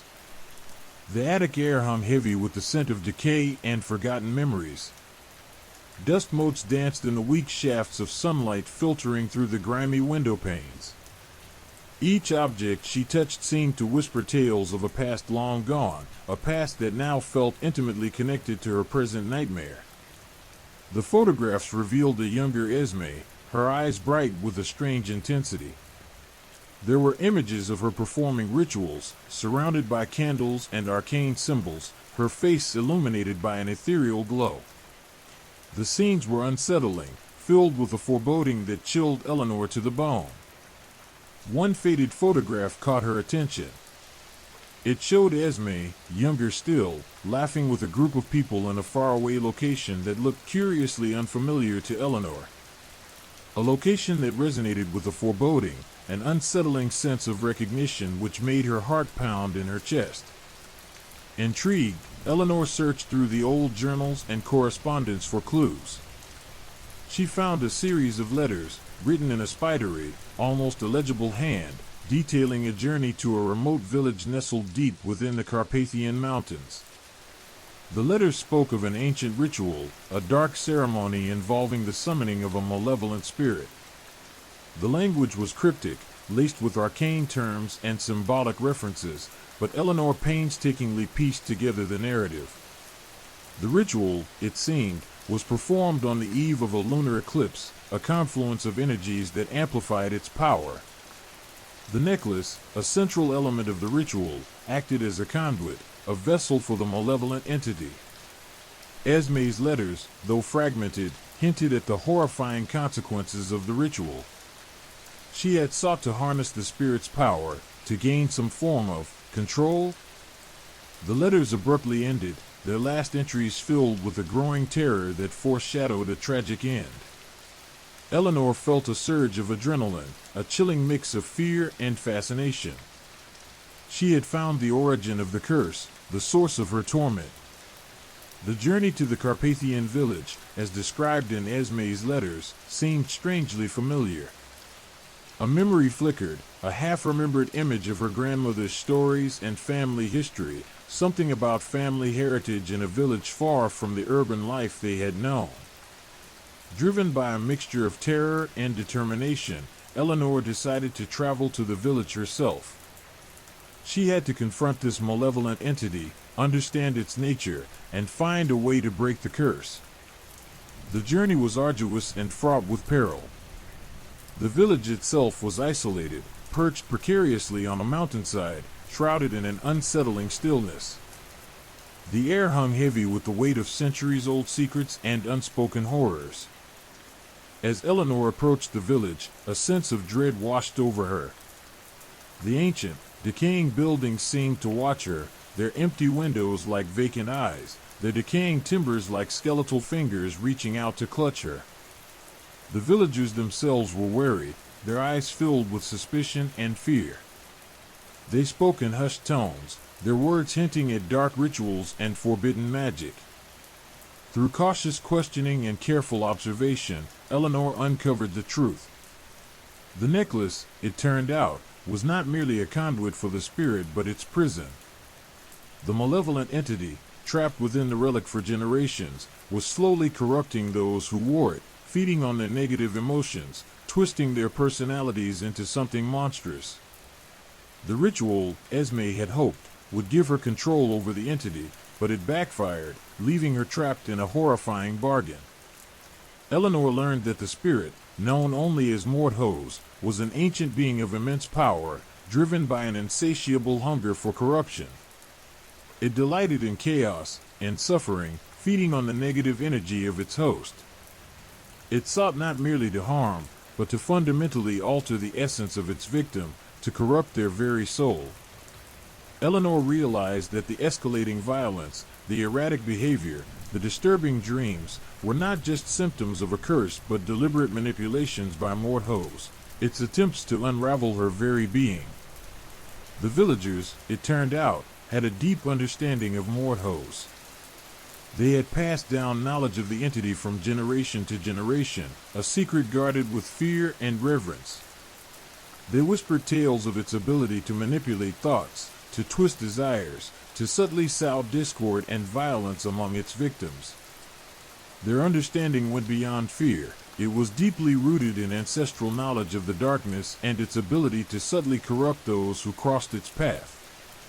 Their quiet desperation and acceptance of Mordhose's malevolent presence painted a grim picture of the future Eleanor faced if she could not break the curse. The villagers possessed a ritual to contain Mordhose, a counter-ritual that involved a series of complex steps and dangerous ingredients. But the ritual was incomplete. A key element was missing. It was a rare herb, said to grow only on the highest peak of the mountain, a treacherous climb fraught with danger. Eleanor, driven by desperation, decided to embark on this perilous ascent. The climb was a test of her physical and mental endurance, a harrowing experience that mirrored the internal struggle she was already facing. The mountain itself seemed to test her, its harsh winds and slippery slopes reflecting the dark forces at play. The herb, when found, resembled a twisted, black flower, exuding a chilling aura of malevolent energy. It was almost as if the plant itself was a part of Mordhose, a physical manifestation of the entity's presence. Returning to the village, Eleanor, together with the village elder, performed the counter-ritual. It was a terrifying ordeal, a confrontation with pure evil, a struggle against a force that threatened to consume her entire being. The ritual involved chanting ancient incantations, performing symbolic gestures, and offering sacrifices to appease the angered spirits of the mountains. The sounds echoing through the village during the night were chilling, and the atmosphere was suffocating with dread and anticipation. The final part of the ritual involved confronting Mordhose directly. Eleanor, clutching the black herb, faced the entity's wrath. It manifested itself as a swirling vortex of darkness, its whispers penetrating her mind, attempting to break her will, to corrupt her soul. But Eleanor, armed with the knowledge she had gained, and her newfound resolve, held firm. She channeled her fear, her anger, her determination into a powerful force of resistance. The battle was fierce, a struggle for her very sanity. But Eleanor refused to yield. She had come too far, suffered too much, to surrender now. Finally, with a desperate cry, she thrust the herb into the heart of the vortex. A blinding flash of light erupted, followed by a deafening roar. When the light subsided, Mordhose was gone, its power dissipated. The necklace, once a source of terror, now lay inert, its malevolent energy extinguished. The relief was profound, the weight lifted, but the memories and the ordeal remained. Eleanor's journey was not yet over, but the darkest part of her ordeal was finally behind her. The scars remained, both physical and emotional, a reminder of the battle fought and the darkness she had overcome. The lingering fear remained, a testament to the power of Mordhose, and a chilling reminder of the terrifying potential that lurked in the depths of the seemingly ordinary. The weight of the heirloom necklace, now cold and inert in her hand, felt strangely liberating. The burning sensation, the constant pressure against her skin, was gone. Yet, the silence that followed the vanquishing of Mordhose was more unsettling than the previous cacophony of terror. The village, once shrouded in an oppressive stillness, now felt eerily empty, as if the very air held its breath in the aftermath of the confrontation. The villagers, their faces etched with relief and exhaustion, watched Eleanor with a mixture of awe and gratitude. Their eyes, previously shadowed with fear, now held a flicker of hope, a nascent light in the oppressive darkness that had enveloped their lives for generations. The elder, a frail woman with eyes that seemed to hold the weight of centuries, approached Eleanor. Her voice, raspy with age but surprisingly strong, broke the silence. "The cycle is broken," she whispered, her words carrying the weight of generations of suppressed anxieties. "Mordhose is gone, but his legacy remains. The mountain remembers, and so do we." Eleanor, however, felt anything but serene. The battle with Mordhose had left her shaken, her mind reeling from the intensity of the confrontation. The physical scars were minor, a few scratches and bruises, but the emotional wounds ran much deeper. The vivid memories of the entity's malevolent presence, its insidious whispers, its attempts to break her will, continued to haunt her. She felt the lingering echo of its power, a chilling reminder of the darkness she had barely escaped. The relief was undeniable, but it was tinged with a deep, unsettling unease. The villagers, aware of her turmoil, gathered around her, offering comfort and support.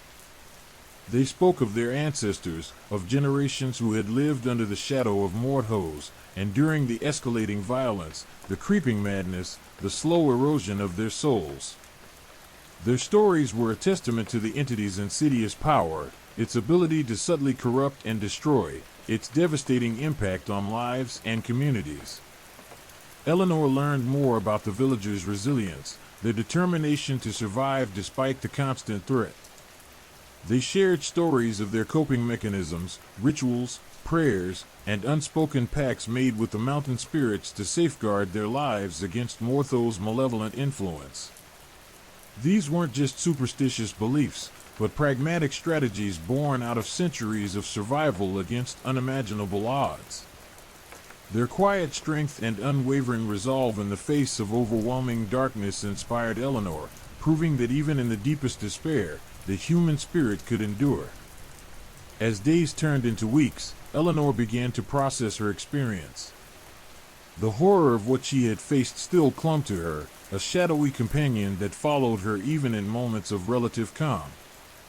The village, once a place of intense fear, gradually became a sanctuary. She found solace in the community, in the quiet strength of the people who had faced the same darkness and emerged victorious. The decision to destroy the necklace had been desperate, a gamble born out of pure desperation. The alternative, letting the curse continue its destructive path through her family, through her life, had been unthinkable. The knowledge that the entity was finally defeated, that the cycle of violence had been broken, provided a measure of solace. Yet, the memories of the ordeal, the chilling encounters, and the intensity of the battle remained. Eleanor discovered a renewed sense of purpose, a desire to honor the sacrifices made by the villagers, those who had endured the curse for generations. She committed to documenting their stories, their resilience, and their unwavering faith in the face of unimaginable darkness. She felt a responsibility to share their tale, a responsibility to ensure that Mortho's reign of terror would never be forgotten. This task, she realized, would be as challenging as her confrontation with the entity itself. The darkness was gone, but the weight of its legacy remained. The journey home was a stark contrast to the perilous trip to the Carpathian Mountains. The familiar landscape, once ordinary and unremarkable, now felt strangely beautiful, a testament to the normalcy she had fought so hard to reclaim. The transition back to her everyday life was gradual, a slow reintegration into a world that seemed both familiar and foreign after her harrowing experience. The necklace, devoid of its malevolent energy, was carefully preserved. It served as a potent reminder of her ordeal, a symbol of the darkness she had confronted and overcome, a testament to her strength and resilience. She kept it locked away, not in fear, but in respect for the terror it once held, a grim reminder of the potential for evil to reside in even the most ordinary objects. The lingering effects of Morthos's influence manifested in unexpected ways. Sleep remained elusive, haunted by fragmented images and unsettling whispers. The world felt slightly off-kilter, the edges of reality blurred, the echoes of the entity's presence lingering like a phantom pain. Yet, with each passing day, the grip of fear loosened, replaced by a growing sense of empowerment. Eleanor sought therapy, not to erase her memories but to process them, to integrate the experience into her life narrative. She learned to manage her trauma, to understand the lasting impact of her ordeal, to embrace the strength she had discovered within herself. She began writing, her experiences fueling a newfound passion for storytelling. She didn't write horror, not exactly. She wrote about resilience, about survival, about the human spirit's enduring capacity to overcome the darkest of adversities. The villagers' stories became the heart of her work. She chronicled their lives, their traditions, their deep-seated wisdom, their quiet dignity in the face of unimaginable suffering. She gave voice to their silenced history, ensuring that their experiences would not be forgotten, that Morthos's legacy would be transformed from one of terror to one of resilience and hope. Her work became a tribute to their strength, a testament to their unwavering determination to overcome even the most profound darkness. The years that followed brought healing, but the memories of Morthos and the ordeal in the Carpathian village never truly faded. They remained, etched into her consciousness, a stark reminder of the terrifying power of evil and the enduring strength of the human spirit. The necklace, the villagers, and the experience transformed Eleanor from a victim of circumstance into a survivor, a storyteller, a beacon of hope in a world that often felt shrouded in darkness. The darkness was banished, but the experience left an indelible mark, shaping her into a woman of courage and compassion, forever changed by the ordeal but forever empowered by the knowledge of her own strength and the unyielding power of human resilience. The cycle was broken, but the tale would live on, a chilling reminder of the darkness that once threatened to consume her and the triumph of the human spirit in its fight against it. Story 4: The Haunted Photograph. The old house groaned under the weight of years, its timbers sighing in the autumn wind. Dust motes danced in the single shaft of sunlight piercing the gloom of the attic, illuminating the chaotic jumble of forgotten memories, chipped teacups, moth-eaten tapestries, and trunks overflowing with yellowed letters and faded photographs. Eleanor, still recovering from the ordeal in the Carpathian Mountains, found herself drawn to this dusty repository of the past, seeking solace in the familiar objects of her family's history. She was searching for something to ground her, to reconnect her with a sense of normalcy after the shattering experience. It was amidst this chaotic collection that her younger brother, Thomas, stumbled upon a small, tarnished silver frame. He handed it to Eleanor, his voice hushed with a mixture of curiosity and apprehension. The photograph within, at first glance, appeared innocuous. It depicted a group of smiling children, poised on a sun-drenched lawn, their faces bright with youthful exuberance. A quaint Victorian house, bathed in the golden light of a summer afternoon, served as the backdrop. The scene was idyllic, a picture-perfect portrayal of family happiness. But the longer Eleanor stared at the photograph, the more uneasy she became. Something about the scene felt off. It wasn't just the slightly grainy quality of the picture or the muted colors of the faded print. It was a subtle dissonance, a discordant note in an otherwise harmonious composition. The children's smiles, initially charming, now seemed strained, almost forced. Their eyes, though bright, held a flicker of something unsettling, a hint of unease that didn't quite match the overall cheerfulness of the image.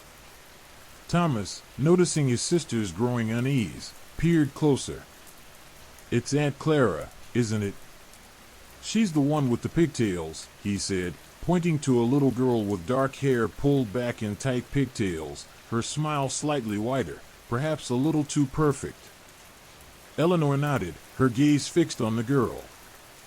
Aunt Clara, her great-aunt, a woman she had only known through hazy family stories and dusty photographs, seemed to stare back from the image with an unnerving intensity. That night, Eleanor couldn't shake the image from her mind. She found herself scrutinizing the photograph under the harsh glare of her desk lamp. The more she examined it, the more the unsettling details multiplied. A faint shadow seemed to linger in the corner of the lawn, a dark smudge that couldn't be attributed to dust or damage. It seemed to shift slightly as she rotated the photograph, a phantom shape lurking at the periphery of the image. The children's faces, once seemingly cheerful, now seemed to contort subtly in her peripheral vision, their smiles morphing into something sinister. She spent hours poring over details, comparing the photograph to old family albums, cross-referencing dates and events. She discovered that the house in the background was indeed their family home, albeit a version she had never seen before, its gardens and landscaping slightly different from the current version. The details were subtle, the placement of trees, the shape of flower beds, the style of fencing, all slightly askew, yet undeniably familiar. It was as if the photograph depicted a parallel reality, a twisted reflection of a known place. The unsettling feeling intensified when she noticed an anomaly in the background. Hidden amongst the dense foliage at the edge of the property, almost invisible to the naked eye, was a figure that seemed to be lurking within the shadows of the trees. At first glance, it was indistinguishable from the natural landscape, but upon closer inspection, it appeared to be a human-like form, slightly hunched over, almost as if watching the children with a malevolent intent. As days turned into nights, the photograph became the center of Eleanor's world. Sleep evaded her, replaced by an intense, gnawing dread. She found herself constantly checking the photograph, as if expecting it to change, to reveal more of its dark secrets. The shadows seemed to grow larger, the children's smiles more grotesque, the lurking figure in the background more defined. She started seeing similar figures in the periphery of her daily life, glimpses of shadowy forms at the edge of her vision, fleeting apparitions that always vanished just as she tried to focus on them. She showed the photograph to Thomas, who initially dismissed her concerns as post-traumatic stress, a lingering effect of her Carpathian ordeal. But even he found himself becoming increasingly disturbed by the photograph's unsettling nature. The more he studied it, the more the unsettling details multiplied, reinforcing his sister's growing fear. He began experiencing vivid nightmares, haunted by the distorted faces of the children and the ominous figure lurking in the shadows of the trees. Eleanor's obsession with the photograph began to affect her daily life. Her work suffered, her relationships strained, her world narrowing to the confines of the attic and the ominous photograph. She started seeing the faint, distorted reflection of the image in everyday objects, the warped image on a window pane, the shadowy outline on a cracked floorboard. The boundary between reality and the photograph blurred, the line between the idyllic scene and the encroaching darkness dissolving, creating an atmosphere of unrelenting terror. In a desperate attempt to understand the photograph's dark secret, Eleanor contacted a local historian, a grizzled old man named Mr. Finch. known for his encyclopedic knowledge of local folklore and forgotten histories. He examined the photograph with a mixture of curiosity and skepticism, his eyebrows rising in astonishment as he examined the details. "This is unusual," he murmured, his eyes lingering on the shadowy figure hidden in the background. "The house, the children, it's familiar, yet wrong. The details are slightly off, as if it's a twisted reflection of a known reality. And that figure. I've heard whispers of such things. Folk tales of shadow beings, creatures that feed on the happiness of children." Mr. Finch recounted local legends of a malevolent entity that haunted the area, a creature that fed on the joy and innocence of children. The stories were whispered in hushed tones, passed down through generations, dismissed by most as mere superstition. But Mr. Finch, with his intimate knowledge of the region's history and folklore, was less certain. He believed that the photograph was more than just a simple family portrait. It was a portal, a window into a darker reality. He suggested that the seemingly innocent picture was not just capturing a moment in time, but rather trapping something within its frame, an entity that was slowly bleeding into our reality, distorting and twisting the happiness of the family in the photograph. The knowledge only intensified Eleanor's terror. The photograph wasn't just unsettling, it was a conduit, a gateway to something sinister, and it seemed to be growing stronger, its influence seeping into her world. The subtle distortions in reality intensified, the lingering sense of unease replaced with a palpable sense of dread. The dreams became more vivid, more nightmarish. The shadowy figure, previously hidden in the background, began to materialize in her dreams, its eyes burning with malevolent intensity. The children's laughter transformed into blood-curdling screams. The family home, once a sanctuary, now felt oppressive, its familiar rooms twisting and contorting, the walls seeming to close in on her. The photograph, once a simple artifact of the past, had become a malevolent presence in the present, subtly yet relentlessly twisting her perception of reality. The weight of the past, once a source of comfort, now seemed to press down on her, threatening to crush her.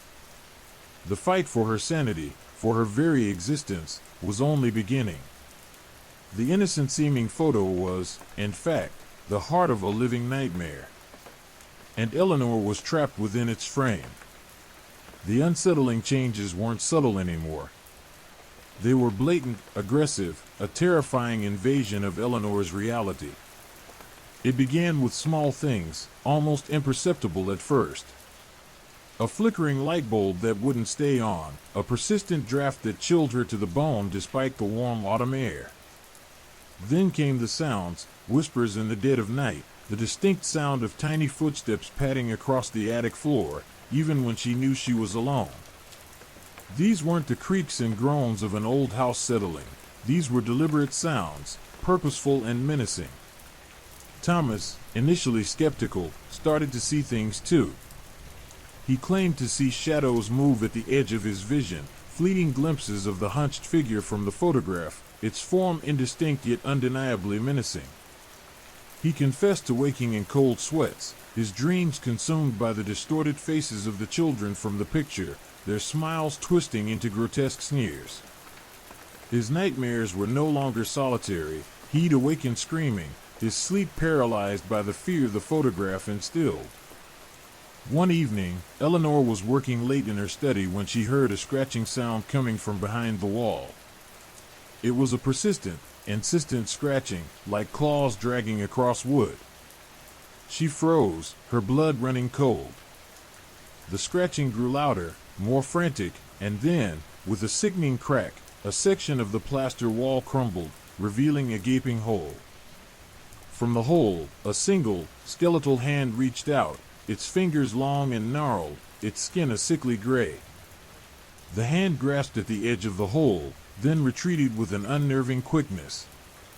The plaster wall sealed itself shut as though the crack had never existed, and a moment of complete silence fell.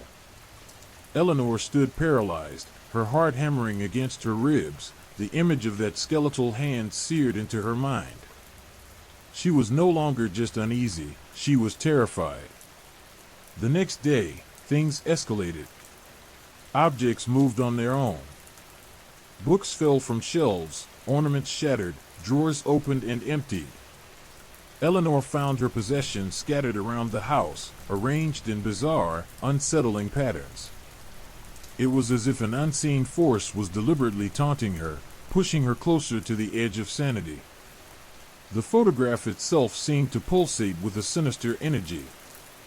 The shadows in the background intensified, the children's faces contorted into more grotesque expressions. She could swear she saw the shadowy figure moving within the frame, a slow, deliberate shift in posture, as if it was growing stronger, more tangible. The feeling of being watched intensified, a constant, oppressive presence that followed her everywhere, a chilling reminder that she was never truly alone. Thomas, driven to the brink of madness, barricaded himself in his room, terrified of what he might see, what he might hear. He refused to speak about what he was experiencing, his face pale, his eyes wide with a chilling fear that mirrored his sister's.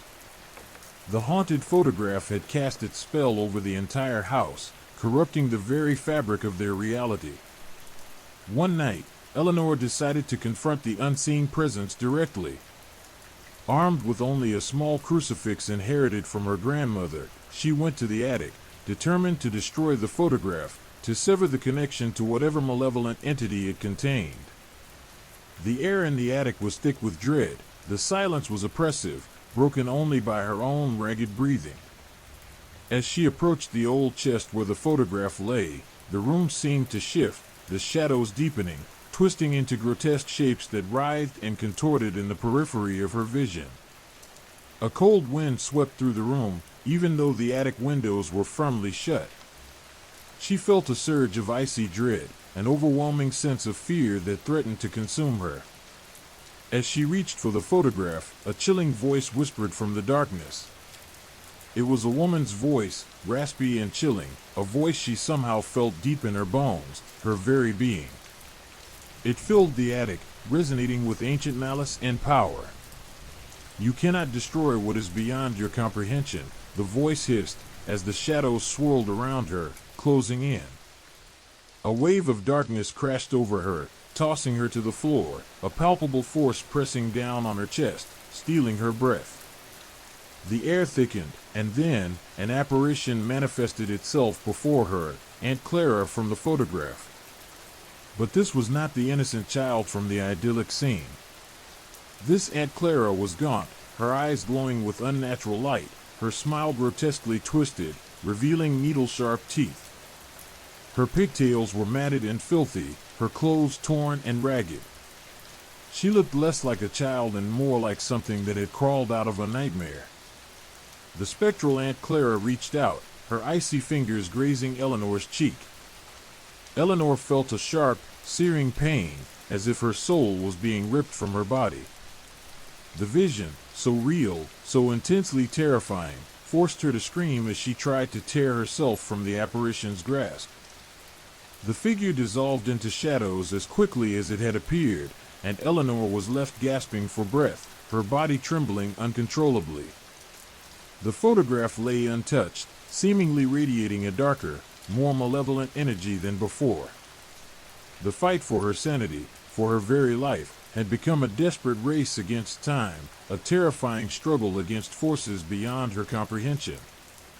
The house, once a sanctuary, now felt like a cage, its shadows closing in, while the malevolent entity within the photograph continued its relentless assault, aiming to drain her of her sanity, her soul. The idyllic past had become a living, breathing nightmare, and Eleanor was trapped in the suffocating embrace of its horrifying reality. The line between reality and the photograph had completely blurred, turning into a sinister, almost imperceptible merge of both worlds that fed upon her.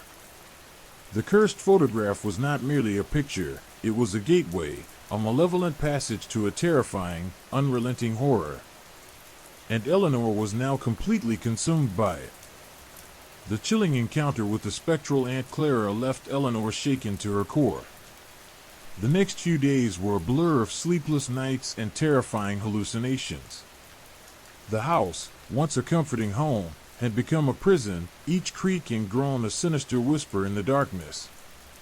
Thomas, having witnessed a similar spectral encounter, though he wouldn't speak of it, remained locked in his room, his sanity hanging by a thread.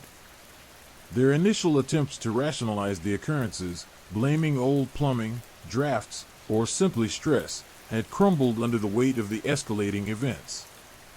The house was clearly haunted, and the photograph was the epicenter of the malevolent energy.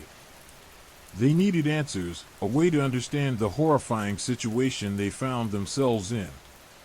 Eleanor, driven by a desperate need for understanding, began researching her family history. She spent hours poring over dusty genealogy records, old letters, and faded photographs. Her search led her down a rabbit hole of unsettling discoveries, revealing a dark secret that had been hidden for generations. Aunt Clara, the child in the photograph, wasn't just a mysterious relative, she was the key to unlocking the terror that gripped their home. She discovered that Clara, along with her parents and several other family members, had died under strange and unexplained circumstances over 100 years ago. The official records listed the cause of death as accidental drowning, but Eleanor uncovered letters hinting at something more sinister.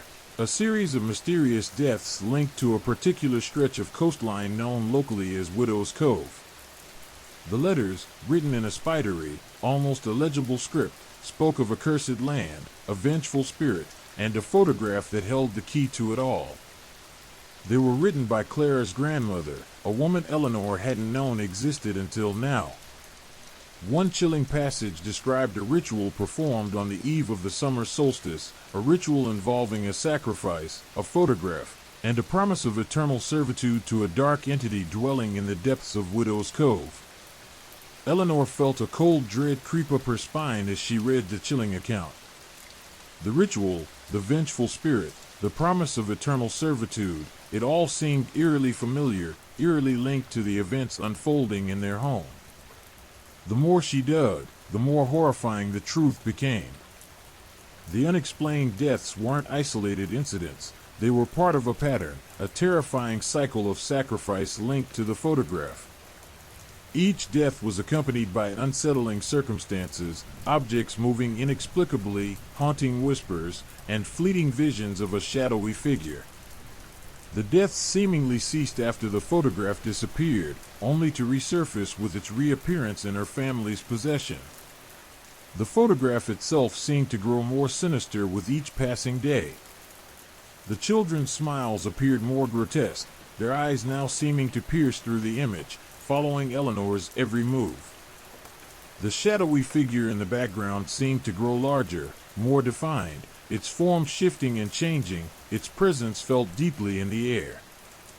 The idyllic coastal scene now felt like a macabre stage set for a terrifying play about to commence. Armed with this newly discovered knowledge, Eleanor and Thomas attempted a more focused approach to dealing with the photograph. They decided to try to identify the other individuals in the photo, hoping that their identities might reveal further clues to breaking the curse. The process proved painstaking, requiring detailed research into old census records, local archives, and family records, which Eleanor found to be incomplete and riddled with strange gaps and inconsistencies. Identifying Aunt Clara's parents was relatively easy. Comparing physical characteristics and other photos helped Eleanor piece together the family tree. But the other individuals in the background remained elusive, their faces obscured by shadows, their identities shrouded in mystery. One figure, however, seemed to stand out, a tall, gaunt man standing behind Clara's parents, his features hidden in shadow but his presence undeniably menacing. Eleanor had a strange, unsettling feeling that she'd seen him before, a recurring face lurking at the periphery of her dreams. It was the same shadowy figure she'd seen lurking in the photograph and haunting her dreams, a lurking presence behind everything. The unsettling discovery led them to seek the help of a local historian, an old woman named Ms. Abernathy, who lived in a secluded cottage overlooking Widow's Cove. Ms. Abernathy, a wizened woman with eyes that seemed to hold the secrets of 1,000 lifetimes, listened intently as Eleanor recounted her family's terrifying ordeal. She'd heard whispers of the curse of Widow's Cove, tales passed down through generations, but she'd never believed them until now. As Eleanor showed her the photograph, Ms. Abernathy gasped, her eyes widening in horror. The photograph. It holds the key, Ms. Abernathy whispered, her voice barely audible, her trembling hand reaching for the photograph. It's a conduit, a gateway to a world beyond our comprehension. Mrs. Abernathy explained that the photograph wasn't just a picture, it was a ritualistic object, a binding pact made between Clara's ancestors and a malevolent entity dwelling beneath Widow's Cove. The entity, she explained, fed on the life force of its victims, drawing strength from their despair and fear. The idyllic scene depicted in the photograph was a carefully crafted illusion, masking the true nature of the pact. The gaunt man in the background, Ms. Abernathy revealed, was the entity itself, its essence tied to the photograph. The other figures, she added, were victims of the curse. Their souls, trapped within the photograph, fueled the entity's power. She revealed that the entity's power was directly linked to the photograph, and its ability to manifest in the physical realm was amplified by its lingering presence. The more the entity fed, the more powerful it grew, its connection to the family strengthened over time. According to Ms. Abernathy, the only way to break the curse was to perform a counter-ritual, a ritual that required them to confront the entity directly and sever the link between the photograph and the real world. The ritual was fraught with peril, and the chances of success were slim, but it was their only hope. She warned them that failure meant certain doom. The entity wouldn't just take their sanity, it would claim their souls. Ms. Abernathy's words hung heavy in the air, a chilling reminder of the gravity of their situation. Eleanor and Thomas, weighed down by fear and uncertainty, knew they had to act. The house, once a sanctuary, now felt like a ticking time bomb, the photograph a malevolent heart at its core, its evil presence growing stronger with each passing hour. The line between reality and the terrifying world depicted in the photograph continued to blur, and the fight for their survival had become a desperate race against time. Their lives, their sanity, and possibly their souls hung precariously in the balance, and the terrifying truth of the photograph's secret was slowly unraveling, revealing a dark legacy and a fight against unimaginable evil. The weight of Ms. Abernathy's revelation pressed down on Eleanor and Thomas like a physical burden. The idyllic coastal scene in the photograph, once a comforting glimpse into their family's past, now twisted into a grotesque mockery of peace. The smiling children seemed to leer, their eyes burning holes in the fabric of reality, and the shadowy figure lurking in the background pulsed with a malevolent energy that seemed to seep from the very paper itself. That night, sleep evaded them. Every creak of the old house sounded like a sinister footstep, every whisper of the wind a chilling premonition. The photograph, resting on the table between them, felt like a living thing, radiating a palpable aura of dread. Eleanor found herself staring at it for hours, trying to decipher the details hidden within the shadows, searching for any clue that might offer a glimmer of hope. Thomas, usually a man of reason and pragmatism, was unraveling. He paced the room restlessly, his hands trembling, his eyes darting nervously to the corners of the room, as if expecting to see the shadowy figure materialize. He spoke little, his few words laced with a growing fear that bordered on paranoia. The horrifying truth was that the photograph, the seemingly innocent relic of a happier time, was a gateway to something utterly malevolent. A gateway that was now wide open. Eleanor, spurred by a desperate need to act, decided to delve deeper into the history of Widow's Cove. Ms. Abernathy had mentioned ancient rituals, sacrifices, and a malevolent entity dwelling beneath the waves. This was not merely folklore, this was a dark history written in blood and whispered fear. She unearthed local legends, tales of disappearances, of unexplained deaths linked to the cove, and of a dark power residing within its depths. The stories painted a grim picture of a place where the veil between worlds was thin, a place where the line between reality and nightmare blurred and dissolved. Her research led her to an old, weathered journal hidden in the archives of the local historical society. The journal, written in a spidery hand, detailed the accounts of a sea captain named Silas Blackwood, a man who had spent years exploring the treacherous waters of Widow's Cove. Blackwood's entries were filled with chilling descriptions of spectral sightings, strange underwater sounds, and a palpable sense of dread that permeated the air. He spoke of a hidden grotto, a place where the sea met the earth in a dark embrace, a place where ancient rituals were performed under the cover of darkness. Blackwood's writing became increasingly frantic and deranged as his journal entries progressed, his final words a chilling confession of his own impending demise, consumed by a power he couldn't comprehend. His descent into madness directly linked to the cove and its sinister energy. The journal confirmed Ms. Abernathy's account of a pact, a binding agreement between a desperate group of villagers and a primordial evil residing beneath the sea. They offered sacrifices, not of livestock but of their own kin, to appease the entity and secure their supposed protection.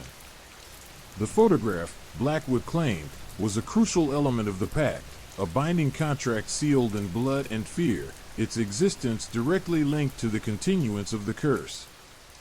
The idyllic scene depicted in the photo was merely a facade, a veil masking the grim reality of the sacrifices, a deception to ensure the villagers' souls weren't taken too quickly. Blackwood also detailed the ritual, the gruesome process of appeasing the entity dwelling in Widow's Cove. It involved a sacrifice, an offering of the youngest member of the family, their life force draining into the sea, bolstering the entity's power. The details were ghastly, each word a hammer blow to Eleanor's already fractured sanity. Armed with this new, terrifying information, Eleanor and Thomas knew they had to act quickly. The counter-ritual Ms. Abernathy had described was their only chance of survival, but the knowledge of its perilous nature filled them with dread. They had to confront not just a haunted photograph, but a malevolent entity whose power stretched back centuries, an entity bound to their family through a horrifying pact. They sought out Ms. Abernathy again, this time armed with Blackwood's journal. She studied the entries with a solemn expression, her eyes reflecting the grim reality of the curse. She confirmed the accuracy of Blackwood's account and added further details to the counter-ritual. The ritual required precise timing, specific objects, and an unwavering commitment to face the darkness at Widow's Cove. The ingredients for the counter-ritual were both mundane and unsettling: seawater from Widow's Cove collected at midnight, blessed candles, and a silver locket containing a strand of Clara's hair, the child in the photograph. The ritual itself was a terrifying undertaking, a delicate balancing act between appeasing the entity and severing the link. One wrong move, a single moment of hesitation, could mean the difference between life and death. Mrs. Abernathy warned them of the entity's deceptive nature, its ability to manipulate their minds, to prey on their fears and insecurities. She stressed the importance of remaining strong, of resisting the entity's influence at all costs. Their sanity would be tested to the breaking point, their survival depended on their mental fortitude. The next few days were a blur of frantic preparations. The journey to Widow's Cove was fraught with peril. The landscape seemed to shift and change, the familiar coastline morphing into something twisted and surreal. The air grew heavy with dread, the oppressive silence broken only by the ceaseless crashing of waves against the shore. As they neared Widow's Cove, the sense of dread intensified. The very air seemed to vibrate with a malevolent energy, the shadows growing longer and more menacing with each passing moment. They could feel the entity's presence, a palpable sense of malevolence that seemed to seep from the earth itself.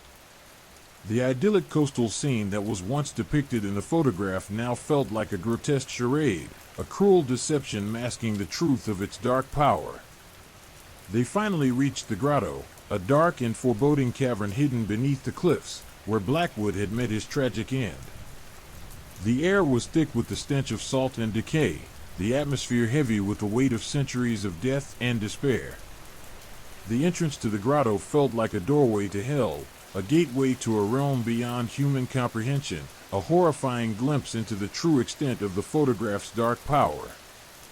As Eleanor and Thomas descended into the darkness, they knew that their confrontation with the entity was imminent, a desperate fight for their survival, and that the true horror of the photograph's legacy was about to unfold. The fight for their lives, and possibly their souls, had truly begun. The air hung thick and heavy in the grotto, a suffocating blanket of salt spray and decay. The scent of brine mingled with something else, something ancient and foul, a primordial stench that clawed at the back of Eleanor's throat. The flickering candlelight cast long, dancing shadows on the damp, moss-covered walls, transforming familiar shapes into grotesque parodies of themselves. Each drip of water from the cavern ceiling echoed like a death knell, amplifying the oppressive silence that pressed down upon them. Thomas, his face pale and drawn, clutched the silver locket containing Clara's hair, his knuckles bone-white. His usually steady hand trembled uncontrollably, betraying the fear that gnawed at his composure. Eleanor, despite her own mounting terror, found herself strangely calm, a chilling calm born of desperation and the grim determination to survive. Ms. Abernathy, her face etched with years of dealing with the darkness, stood beside them, her eyes closed, her lips moving in a silent prayer or incantation. The seawater, collected at the stroke of midnight, glistened in a chipped porcelain bowl, reflecting the flickering candlelight like a malevolent eye. The air crackled with unseen energy, a palpable sense of anticipation hanging heavy in the air. The ritual, as Ms. Abernathy had described it, was a delicate dance with the abyss, a dangerous game played with the very fabric of reality. One wrong move, one misplaced word, could unleash the entity's full fury, a devastating torrent of darkness that would consume them all. Mrs. Abernathy began the incantation, her voice a low, resonant hum that vibrated deep within Eleanor's chest. The words, ancient and arcane, were lost to Eleanor's understanding, yet their power was undeniable. The air shimmered, the shadows danced with renewed ferocity, and a low growl, barely audible, resonated from the depths of the grotto. The entity was awake. As Ms. Abernathy continued the ritual, the temperature dropped dramatically. A bone-chilling cold seeped into their very bones, a cold that had nothing to do with the dampness of the cavern. The candles flickered wildly, threatening to extinguish, their flames mirroring the growing fear in Eleanor's heart. The shadows writhed and twisted, coalescing into fleeting glimpses of monstrous forms, distorted shapes that hinted at a cosmic horror beyond human comprehension. Then it began. A low moan, like the lament of 1,000 tortured souls, echoed through the grotto. The air throbbed with a malevolent energy, a force so powerful it threatened to tear the very structure of reality apart. The water in the bowl swirled violently, the surface churning into a vortex of frothing whitecaps, as if a monstrous being stirred beneath. From the depths of the grotto, a shape emerged. It was amorphous, ever-shifting, its form defying description. One moment it resembled a towering wave of darkness, the next a writhing mass of tentacles, and then again, a fleeting glimpse of a human-like face twisted into an expression of unimaginable rage and sorrow. The entity was a paradox, a creature born of both chaos and despair, its essence a symphony of pain and agony. Its voice, when it spoke, was a cacophony of whispers and screams, a chorus of tortured voices blending into a single, horrifying utterance that clawed at their sanity. It spoke of betrayal, of broken promises, of sacrifices made in vain. It spoke of the pact, of the enduring curse, and of its undying rage at being disturbed. Thomas, his courage faltering, stumbled back, his eyes wide with terror. The locket slipped from his grasp, clattering onto the damp floor. Eleanor, however, stood firm. She focused on the counter-ritual, her mind locked onto Ms. Abernathy's instructions, her fear battling with a steely resolve. The entity extended a pseudopod, a pulsating tendril of darkness that lashed out towards Thomas.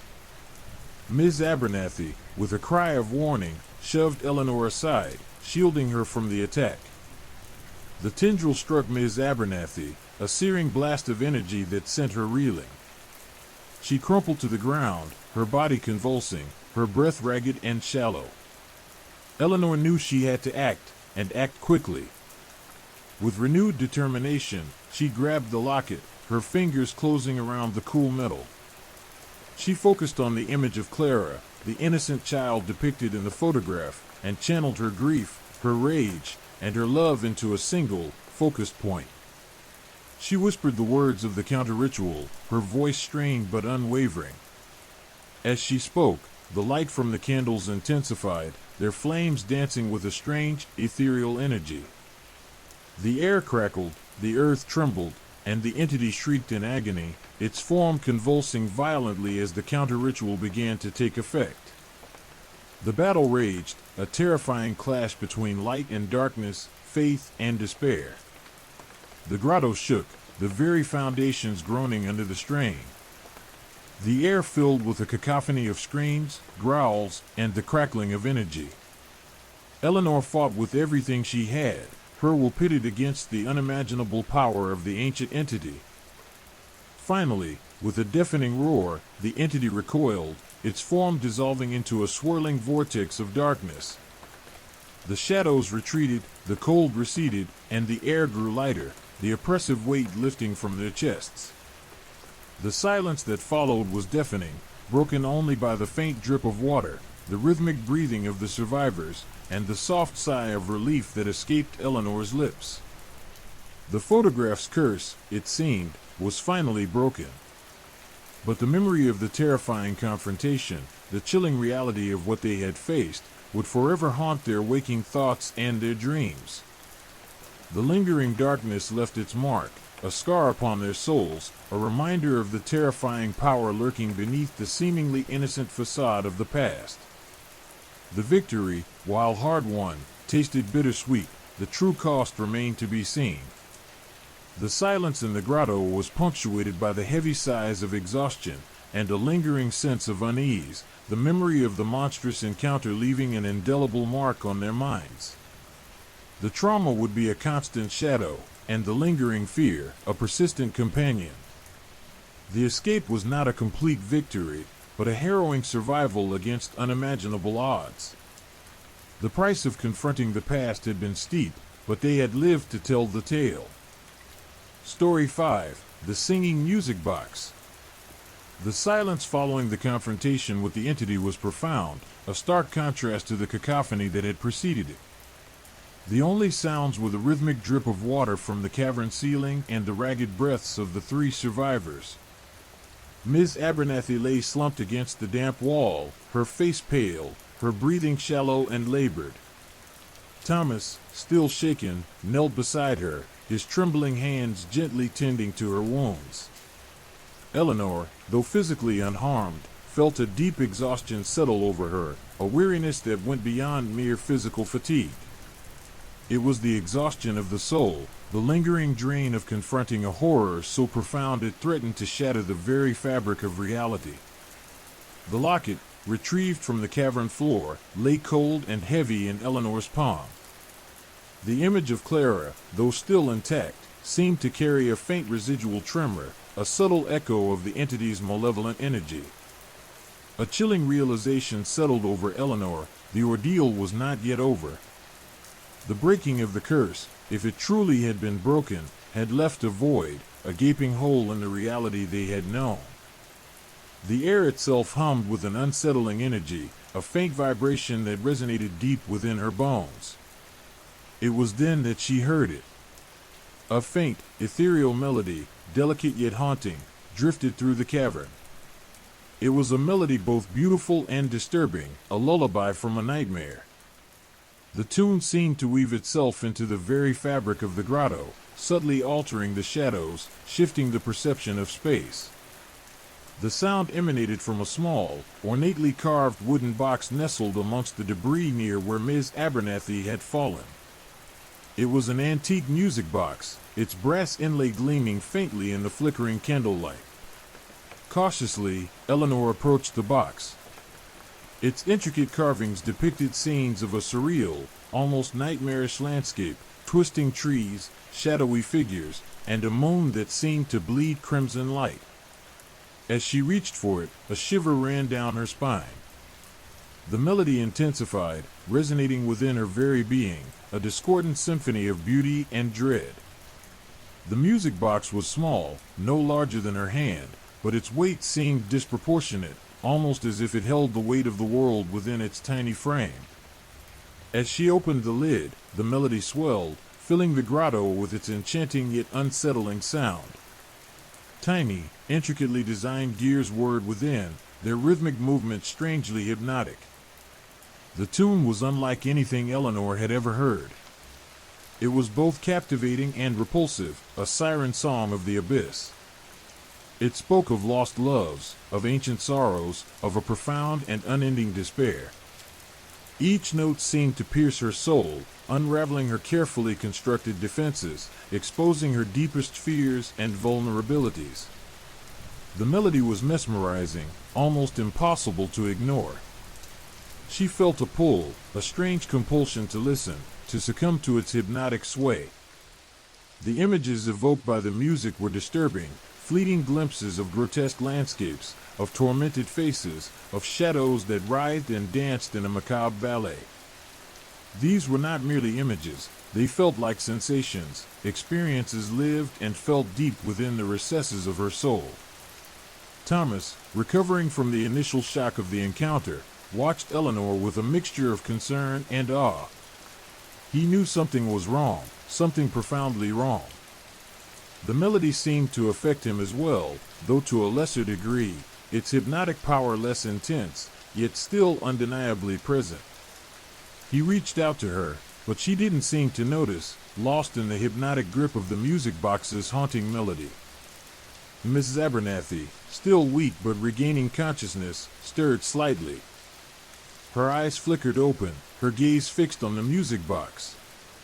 A look of recognition, of profound horror, filled her eyes. She tried to speak, but only a raspy whisper escaped her lips. The song of the Obsidian Heart. She gasped, her voice barely audible above the haunting melody. Her words were fragmented, but their implications were chilling. Obsidian Heart? What did it mean? And why did the mention of it send such a wave of icy dread through Eleanor's veins? As the music played, the cavern began to change. The shadows grew longer, more sinister, their shapes twisting and morphing into grotesque parodies of reality. The temperature plummeted, the cold seeping into their bones, a cold far more intense than the chill of the grotto's dampness. The dripping water sounded like a chorus of whispers, their sibilant murmurs weaving into the music box's melody, transforming it into a symphony of terror. The walls seemed to breathe, their moss-covered surfaces rippling and shifting as if alive. The ground beneath their feet trembled, a low rumble echoing the ominous rhythm of the music. The sense of unease escalated into palpable fear, a suffocating dread that threatened to overwhelm them. They were trapped, entombed in a nightmare brought to life by the haunting melody of the ancient music box.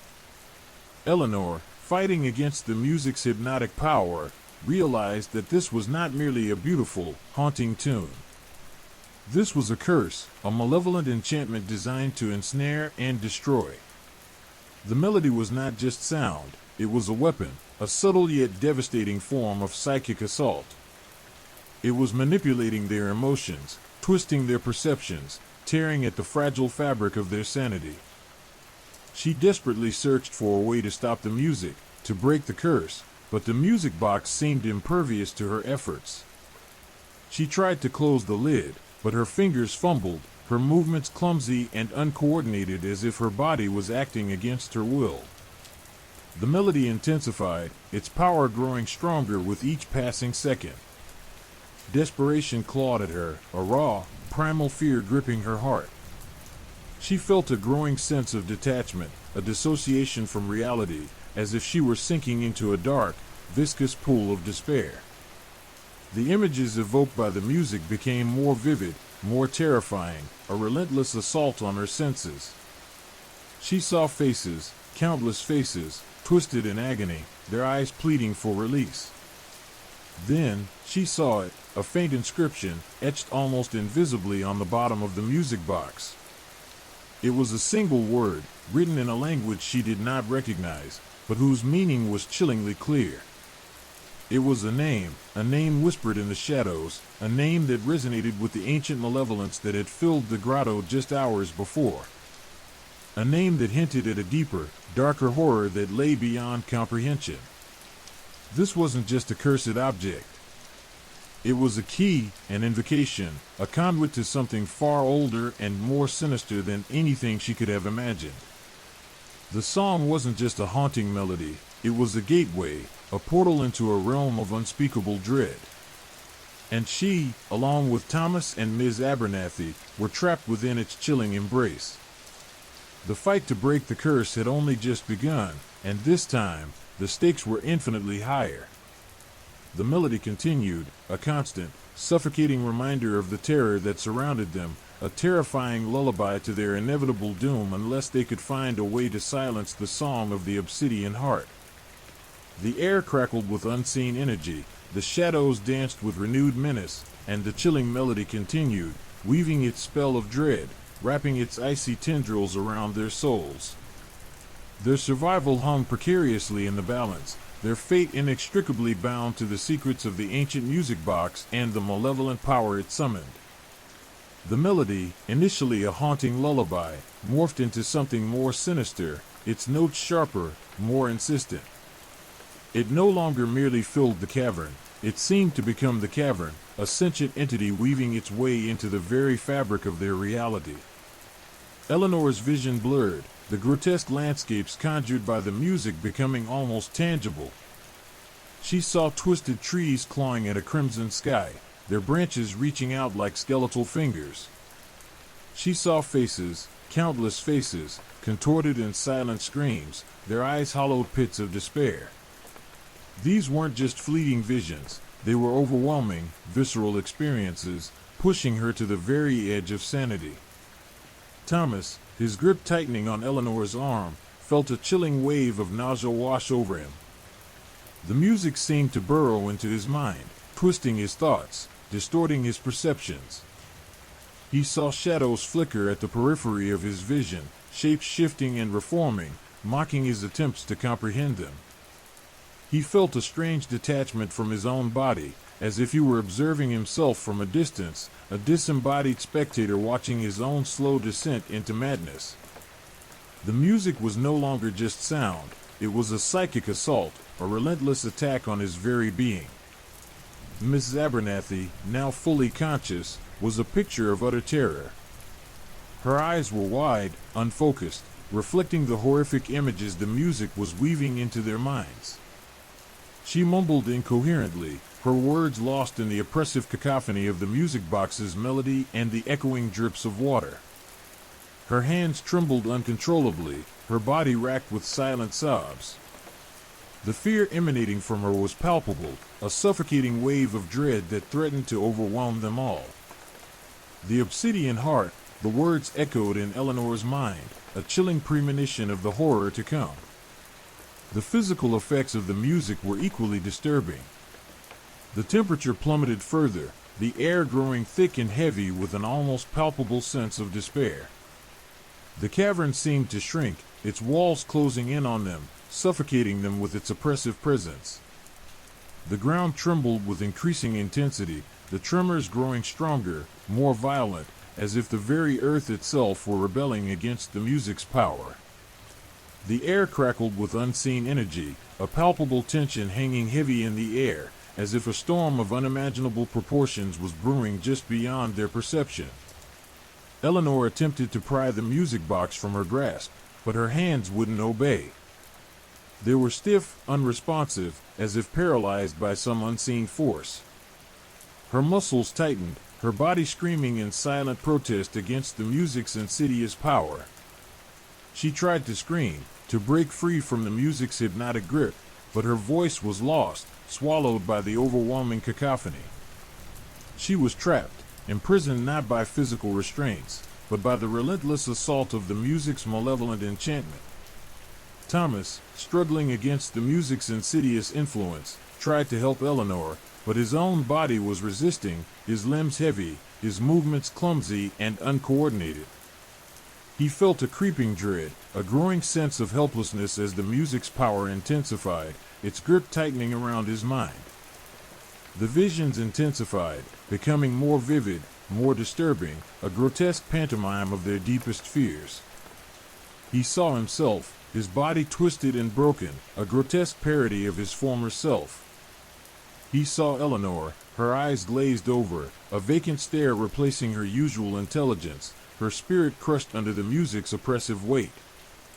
He saw Miss Abernathy, consumed by the shadows, her form dissolving into the darkness, her screams lost in the abyss. The music box continued its haunting melody, its rhythm growing more frantic, more desperate. The carvings on its surface seemed to writhe and twist, the scenes becoming more chaotic, more nightmarish. The faces in the carvings seemed to come alive, their expressions morphing into silent screams of agony. They were not just images, they were memories, echoes of suffering, whispering tales of unimaginable horror. The box wasn't merely playing a song, it was replaying the tortured history of a civilization lost to the abyss, a history of cruelty, despair, and unspeakable evil. As the music reached a fever pitch, Eleanor felt a surge of clarity. The inscription on the bottom of the music box, previously barely visible, was now clear and distinct. She recognized the language. It was ancient Sumerian, a language of forgotten gods and forgotten curses. The word, translated, sent a wave of icy terror through her. It was the name, Lilith. The name echoed the primal fear that had haunted her since the beginning, the name of a demonic entity associated with night terrors, death, and unfathomable evil. The revelation triggered a sudden surge of energy within Eleanor, a desperate attempt to break free from the music's grip. She focused on the inscription, her mind battling the music's hypnotic power. She repeated the name in her mind, trying to counter its malevolent influence. The struggle was immense, a battle fought on the very edge of sanity. With a final surge of strength, she slammed the lid shut, the music abruptly cutting off, leaving behind a deafening silence. The silence, however, was filled with a different kind of terror. The visions did not disappear immediately, lingering as spectral echoes in their minds. The chilling effects of the music continued to reverberate in their minds and bodies, leaving them weak, disoriented, and deeply shaken. Ms. Abernathy slumped unconscious, her body convulsing slightly, the after-effects of the music's assault still wreaking havoc on her nervous system. Thomas, though regaining some control, remained profoundly disturbed, his eyes wide with the terror of the visions he had just witnessed. Eleanor, despite managing to silence the music box, felt a deep sense of unease. The curse, it seemed, had not been broken but merely contained. She realized that the music box was not just a cursed object, it was a key, a portal to a dimension of unimaginable horror. Lilith was not merely a name but a power, a presence that had made itself known to them, a force they had barely escaped. Their ordeal was far from over. The silence in the cavern was heavy with the lingering presence of something ancient and malevolent, a chilling reminder that some doors are best left unopened and some songs are best left unsung. The lingering echoes of the music box's haunting melody and the weight of the unspoken horror held them captive in the aftermath of their encounter, foreshadowing a terrifying future they were ill-equipped to face. The fight to survive, to overcome the shadow of Lilith, was just beginning. The obsidian heart still beat, its rhythm a dark promise of terror yet to come. The silence following the cessation of the music was far more terrifying than the cacophony that preceded it. It wasn't an empty silence, but a pregnant one, thick with the lingering residue of fear and the unspoken horrors the music had unleashed. Eleanor, her hands still trembling, felt a profound sense of exhaustion, a weariness that went beyond mere physical fatigue. It was a mental exhaustion, a draining of the will that left her feeling fragile, vulnerable. Thomas, too, was shaken. He leaned heavily against the damp cavern wall, his breaths coming in ragged gasps. The visions, though fading, left behind a disturbing aftertaste, a lingering sense of dread that clung to the edges of his mind. He felt a cold sweat prickling his skin, and the metallic tang of fear filled his mouth. Ms. Abernathy remained unconscious, her breathing shallow and erratic, her body trembling with the lingering effects of the music's assault. Eleanor picked up the music box, its obsidian surface cold and slick against her trembling fingers. The inscription, now barely visible again, seemed to mock her, a silent testament to the power it held. She knew she needed to understand the box, its history, its origins. Only then might she hope to break the curse, or at least to understand how to contain it. The following days were consumed by frantic research.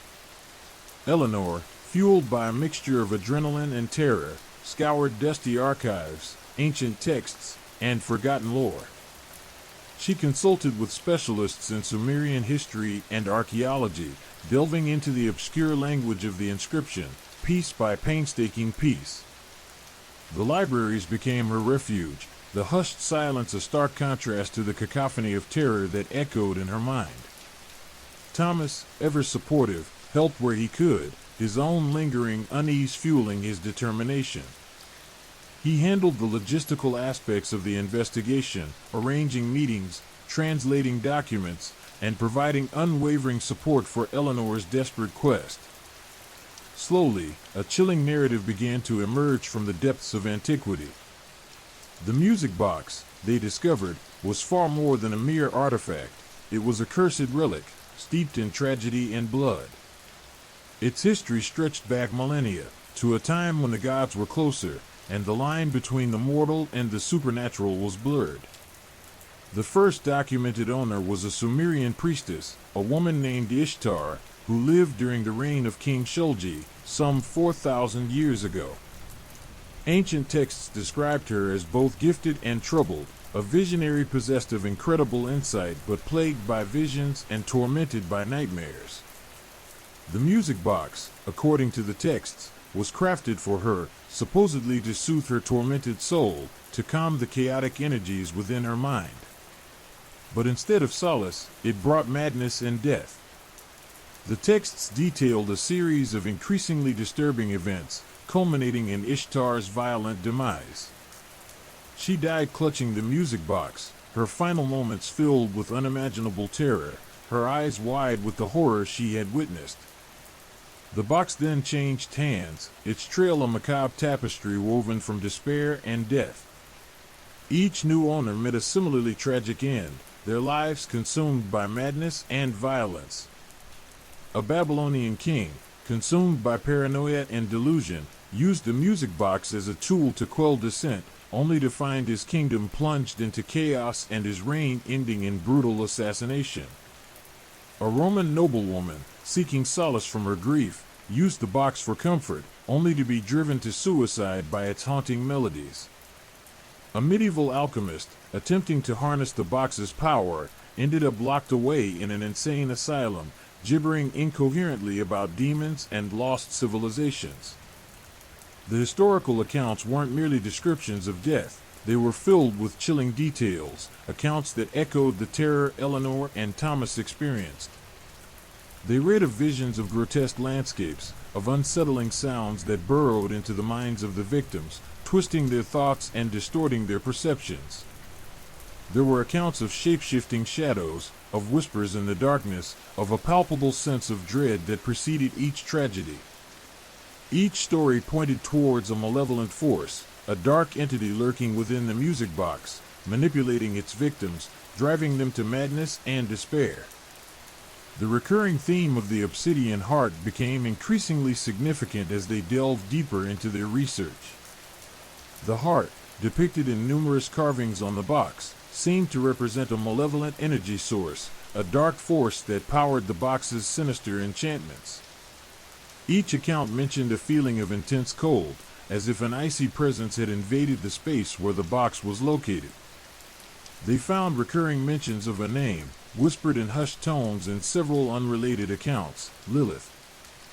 The name, they discovered, was associated with various ancient Mesopotamian and later Jewish mythology, depicting a demon queen, a powerful entity associated with night terrors, death, and profound evil. The connection was unmistakable. Lilith was not merely a name, she was the heart of the curse, the malevolent entity dwelling within the music box. The research didn't just reveal the box's terrifying history, it also revealed the method of its malevolent power. The music wasn't simply a haunting melody, it was a form of psychic attack, a weapon designed to break down the minds of its victims, leading them to a state of madness and self-destruction. The carvings, the researchers deduced, served as conduits for Lilith's power, focusing and amplifying her malevolent influence.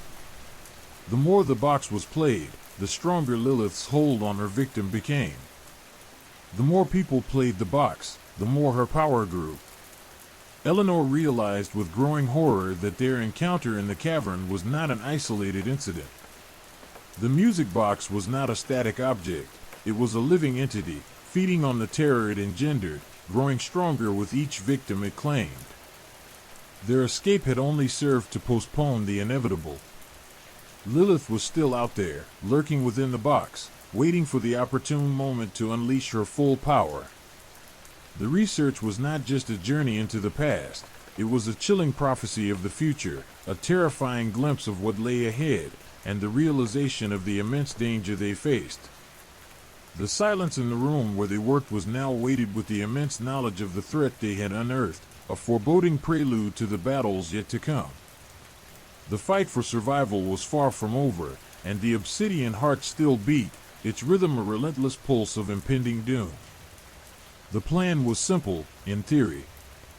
Eleanor, guided by her research, believed that the carvings on the music box were conduits for Lilith's power. If they could somehow disrupt or destroy those conduits, they might weaken, or even silence, the malevolent entity within. The problem, of course, was the practical execution. The carvings were intricate, almost microscopic in places, and woven into the very fabric of the obsidian. Any attempt to damage them risked shattering the box entirely, potentially unleashing Lilith in a way they couldn't control. Thomas, ever the pragmatist, suggested a less destructive approach. He proposed using a high-frequency sonic device, a sort of focused ultrasound, to try and disrupt the vibrations within the box, effectively silencing the music without damaging the carvings. He reasoned that if the music was the primary vector for Lilith's influence, then disrupting it might weaken her hold. It was a long shot, a desperate gamble, but it was the best they could come up with. The process was painstaking. They spent days adapting and refining the sonic device, carefully calibrating the frequency and intensity to avoid damaging the box while maximizing its effect on the music mechanism. Each test was a nail-biting experience, the silence following the cessation of sound heavy with anticipation, fear, and the potential for catastrophic failure. Ms. Abernathy, still recovering from her ordeal, remained in a state of nervous apprehension, her eyes wide and darting around the room, her breathing shallow and rapid. Finally, after countless adjustments and false starts, they believed they were ready. They chose a secluded area in the university's basement, a large, damp room surrounded by thick concrete walls. The air hung heavy with the smell of dust and decay, the only sounds the occasional drip of water and the faint hum of the equipment. Eleanor carefully placed the music box on a vibration-dampening platform, its obsidian surface gleaming under the harsh fluorescent lights. Thomas activated the sonic device, its low hum a counterpoint to the tension in the room. The moment the device engaged, the music box began to vibrate subtly. The vibrations intensified, growing into a low, resonant thrum that seemed to penetrate the very bones of those present. The air grew cold, a noticeable shift in temperature that sent shivers down their spines. A low, guttural growl emanated from the box, a sound that resonated deep within their chests, a physical manifestation of primal fear. Then, the music started. It wasn't the haunting melody they had heard before, but something far more disturbing, a discordant cacophony of dissonant notes and unsettling sounds, a symphony of pure terror. The air throbbed with unseen energy, the room seeming to shrink, the walls closing in. Ms. Abernathy screamed, a high-pitched shriek that cut through the noise, her body convulsing violently. Eleanor felt a searing pain behind her eyes, a pressure that built until it felt as if her skull might crack.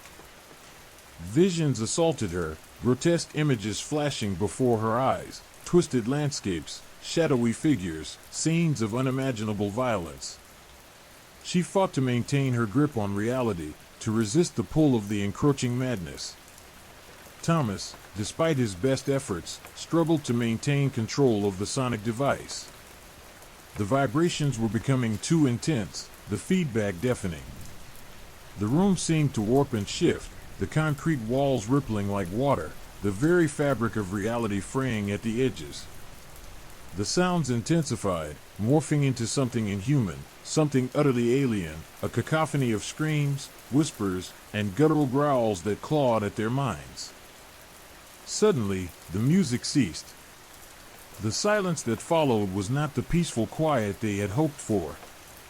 Instead, it was a silence filled with an overwhelming sense of dread, a palpable absence of sound that was somehow more terrifying than the cacophony that preceded it. A profound sense of emptiness filled the room, a void that seemed to suck the air from their lungs. They were both disoriented, gasping for breath, their bodies trembling uncontrollably. Ms. Abernathy lay unconscious on the floor, her face pale and drawn, her body still shuddering. Eleanor picked up the music box, her hands trembling. The carving seemed to pulse faintly with a malevolent energy, as if the entity within had merely retreated, not been destroyed. The attempt had failed. Not only had they not silenced the box, but they had unleashed something far more sinister. The entity within was stronger, angrier, and more determined than before. The terrifying encounter had revealed the true nature of their adversary, a malevolent force that fed on fear and chaos, and whose power far exceeded their initial estimation. Their desperate attempt had not only failed, it had inadvertently strengthened their enemy. The following days were a blur of frantic activity. Eleanor, working against the clock, dove deeper into her research, searching for a weakness, a chink in Lilith's armor. Thomas, exhausted but resolute, focused on bolstering their defenses, creating a sanctuary where they could potentially withstand Lilith's attacks. They realized that their previous efforts had only scratched the surface of the curse, that the music box was not just a vessel, but a key, an ancient artifact capable of unlocking doors to realms beyond human comprehension. Their research uncovered a disturbing truth. The obsidian heart wasn't just a symbol, it was a literal heart, a piece of Lilith's own essence, bound within the music box. The carvings were not merely decorative, they were intricate wards, designed to contain Lilith's power but also to draw it forth when played. The more the box was played, the stronger the connection between Lilith and the world, creating a symbiotic relationship between the object and the entity. They discovered that Lilith thrived on negative emotions, fear, despair, and hatred, drawing strength from the suffering of her victims. Her power wasn't just supernatural, it was psychic, feeding on the minds and emotions of those who came into contact with the music box. The longer someone was exposed to the music, the more vulnerable they became to her influence. Eleanor and Thomas realized that their previous strategy was flawed. They couldn't simply silence the music, they had to sever the connection between Lilith and the obsidian heart, to somehow banish her back to whatever abyss she had crawled from. But how? The answer, buried within fragmented texts and obscure rituals, hinted at an ancient Sumerian ritual, a method of binding a malevolent entity using a combination of sacred symbols, incantations, and a specific sequence of actions. It was a dangerous, risky proposition, and the success rate seemed improbable. But it was their only hope, a last desperate attempt to overcome an ancient evil whose power threatened to engulf them all. The ritual required specific materials, rare herbs, ancient stones, and objects imbued with spiritual power. They spent weeks gathering these materials, traveling to remote locations, traversing dusty archives, and contacting specialists in obscure disciplines. Each item brought a renewed wave of fear, a constant reminder of the potent forces they were about to confront. With the materials gathered, Eleanor and Thomas faced their final task. They were fully aware that failure would mean oblivion. The ritual was not a simple spell, it was a battle for their very souls. The air in the room crackled with anticipation as they began, the music box resting inertly in the center of the ancient symbols they'd painstakingly etched on the floor. This was not merely an attempt to silence a music box, it was a fight for survival against an ancient and malevolent entity, a desperate gamble against the odds. The very fate of their world hung precariously in the balance. The air hummed thick with the weight of expectation as the ritual commenced. The chanting began, a low, guttural drone that vibrated in their chests, resonating with the ancient symbols drawn on the floor. Eleanor, her face pale but determined, held a silver athame, its point poised above the music box. Thomas, his hand resting on a worn leather-bound grimoire, intoned the incantations, his voice a low, steady hum that cut through the oppressive silence.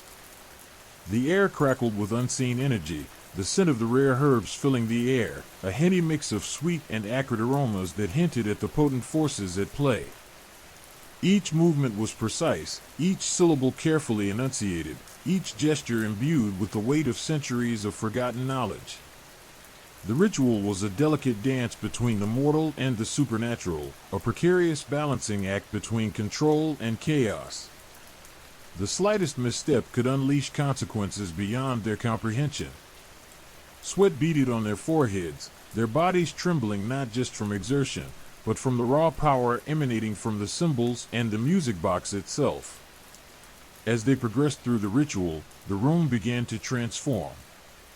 Shadows danced in the corners, whispering voices filled the air, and a cold wind swept through the room, despite the sealed windows and doors.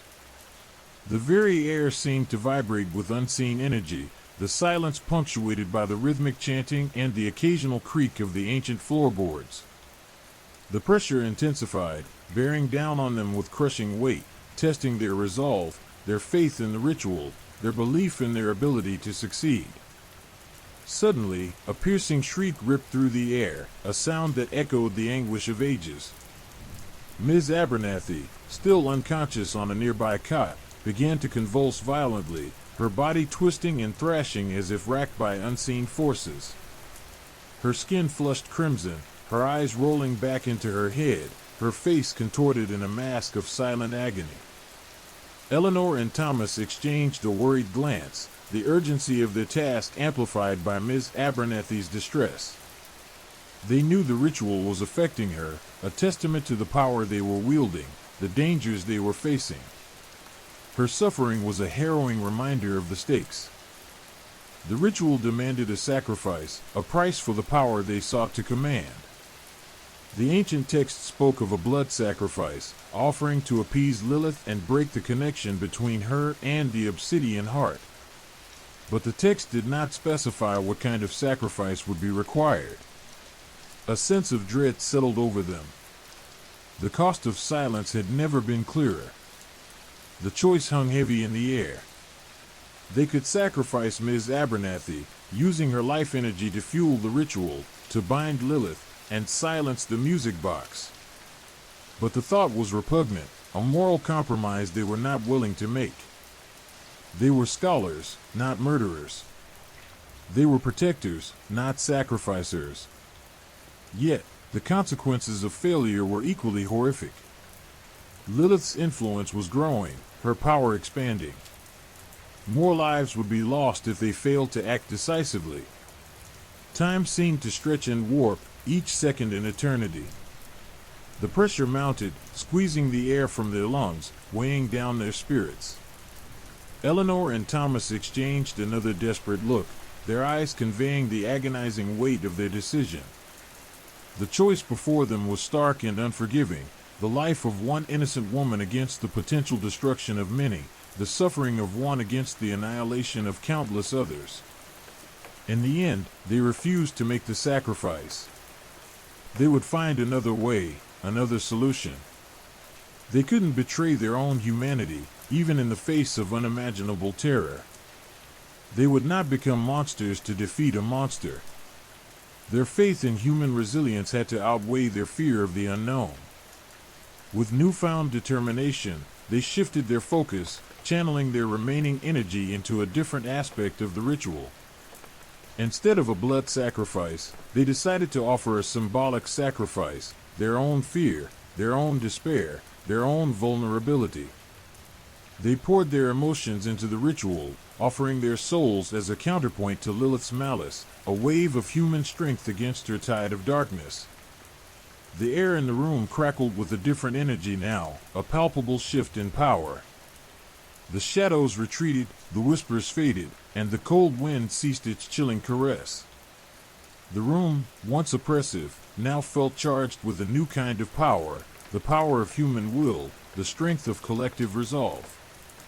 As they continued the ritual, focusing on their shared resolve, the music box began to react.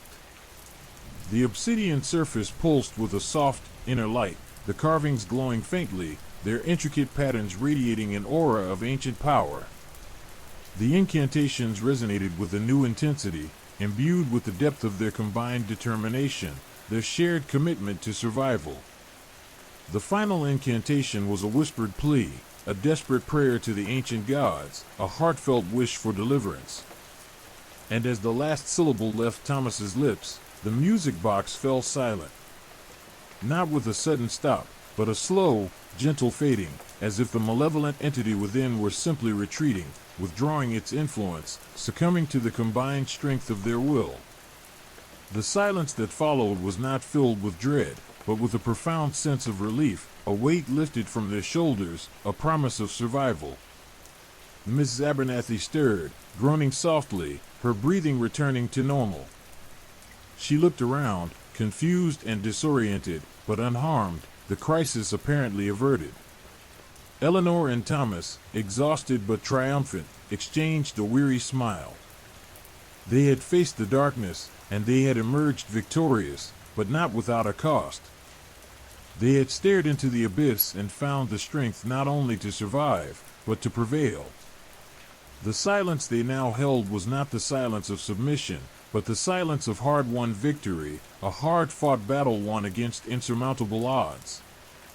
The price of silence, they realized, had been the willingness to confront it, to stand against it, to fight for their survival, and to triumph over the darkness they had faced.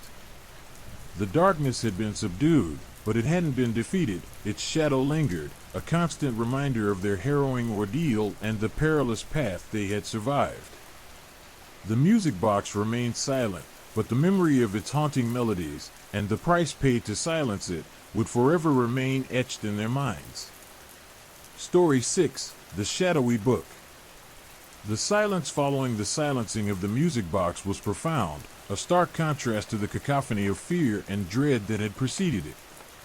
Eleanor and Thomas, slumped against the worn oak table, felt the exhaustion settle deep into their bones, a weariness that went beyond mere physical fatigue. It was the exhaustion of facing the abyss and somehow, miraculously, returning.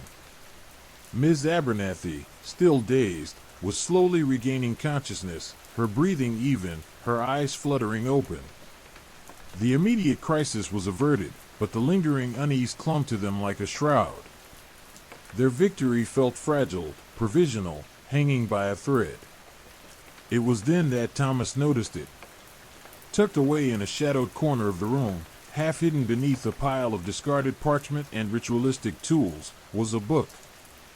Not just any book, but a book that seemed to emanate an aura of ancient power, an almost palpable sense of age and mystery.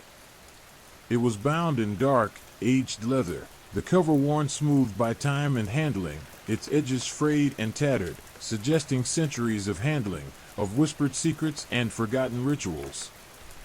The leather itself seemed to absorb the light, its surface a deep, almost black, hue that defied the illumination of the single lamp in the room. He reached for it, his fingers tracing the worn leather, feeling the texture, the weight, the strange, almost organic feel of the ancient volume. As he lifted it, a faint scent, musty and earthy, with a subtle undertone of something acrid and unsettling, filled the air. The scent was difficult to place, a blend of aged paper, dried herbs, and something else, something indefinably other. It was the scent of forgotten things, of buried secrets, of long-dormant powers. The book itself was surprisingly heavy, its pages thick and brittle, the paper yellowed and fragile, as if it had been kissed by the passage of time. The binding, though old, held surprisingly firm, suggesting the care and reverence with which it had been treated throughout the years. But it wasn't the book's physical properties that truly captivated Thomas, it was its contents. The pages were filled with strange, unsettling illustrations. These weren't the delicate, precise drawings of a skilled artist, they were crude, almost visceral depictions of grotesque figures, swirling vortexes of shadow and light, and symbols that seemed both ancient and alien. They were unsettling, disturbing, evoking a primal sense of unease that resonated deep within the viewer's soul. The images weren't merely unpleasant, they were deeply disturbing, images that seemed to crawl under the skin and lodge themselves in the subconscious. The accompanying text was equally disturbing. It was written in a language Thomas didn't recognize, a script that seemed to defy known alphabets and linguistic structures. The characters were angular, sharp, and menacing, each one seemingly imbued with a dark energy, a tangible sense of malevolence. He flipped through the pages, his heart pounding in his chest, his breath catching in his throat. The book felt alive, sentient, its presence somehow palpable. Eleanor, still recovering from the ordeal, approached cautiously, her eyes wide with a mixture of awe and apprehension. "What is it?" she whispered, her voice barely audible above the faint crackling of the dying embers in the hearth. Thomas hesitated, unsure of how to describe what he was seeing, what he was feeling. The book wasn't simply old, it felt wrong. Its presence disturbed the very fabric of reality, warping the air around it, twisting the light, creating a palpable sense of unease that settled upon them like a suffocating blanket. "I don't know," he finally managed, his voice strained, "but I have a feeling this book is far more dangerous than anything we've encountered so far."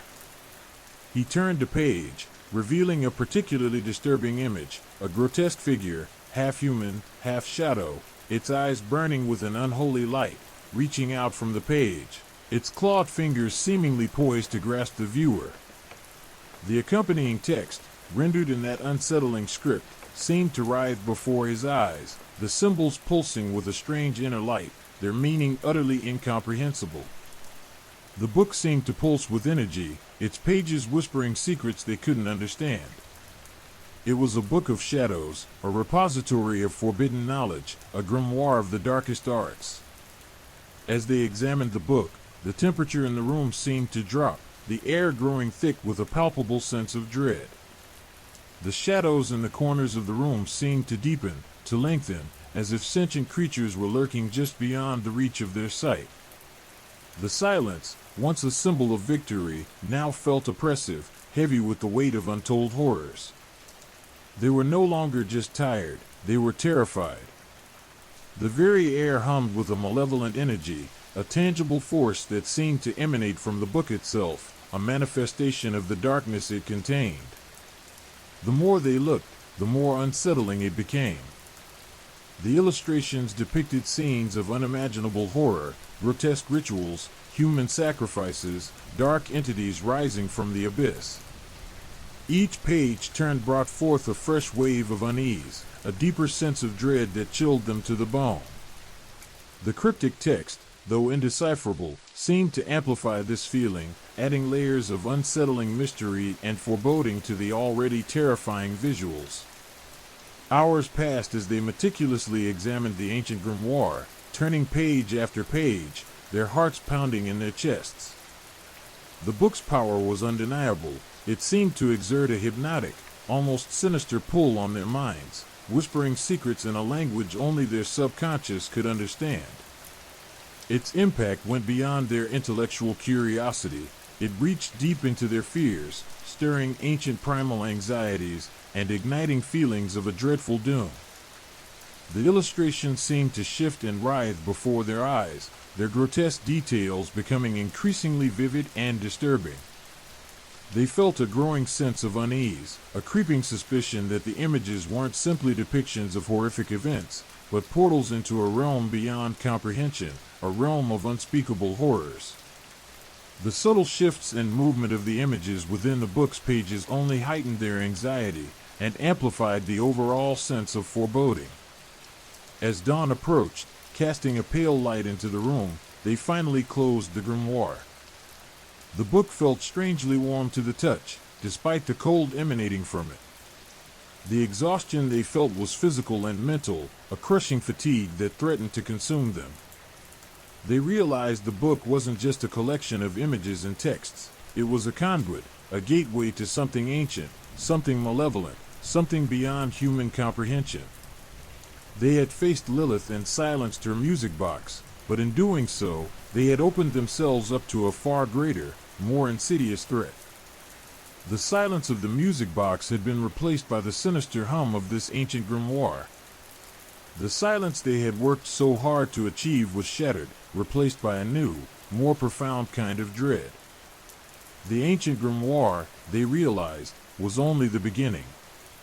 The darkness they had vanquished had merely shifted, morphed, revealing a new face, more terrifying than anything they could have imagined. The price of silence, they now understood, had been far greater than they could have ever foreseen. The fight wasn't over, it had merely begun. The grimoire remained closed, but its secrets, its dark energy, and the creeping dread it inspired, would remain with them, a constant reminder of the horrifying power they had unwittingly unleashed. The following days were a blur of escalating unease. The initial shock of discovering the grimoire had given way to a creeping dread that permeated every aspect of their lives.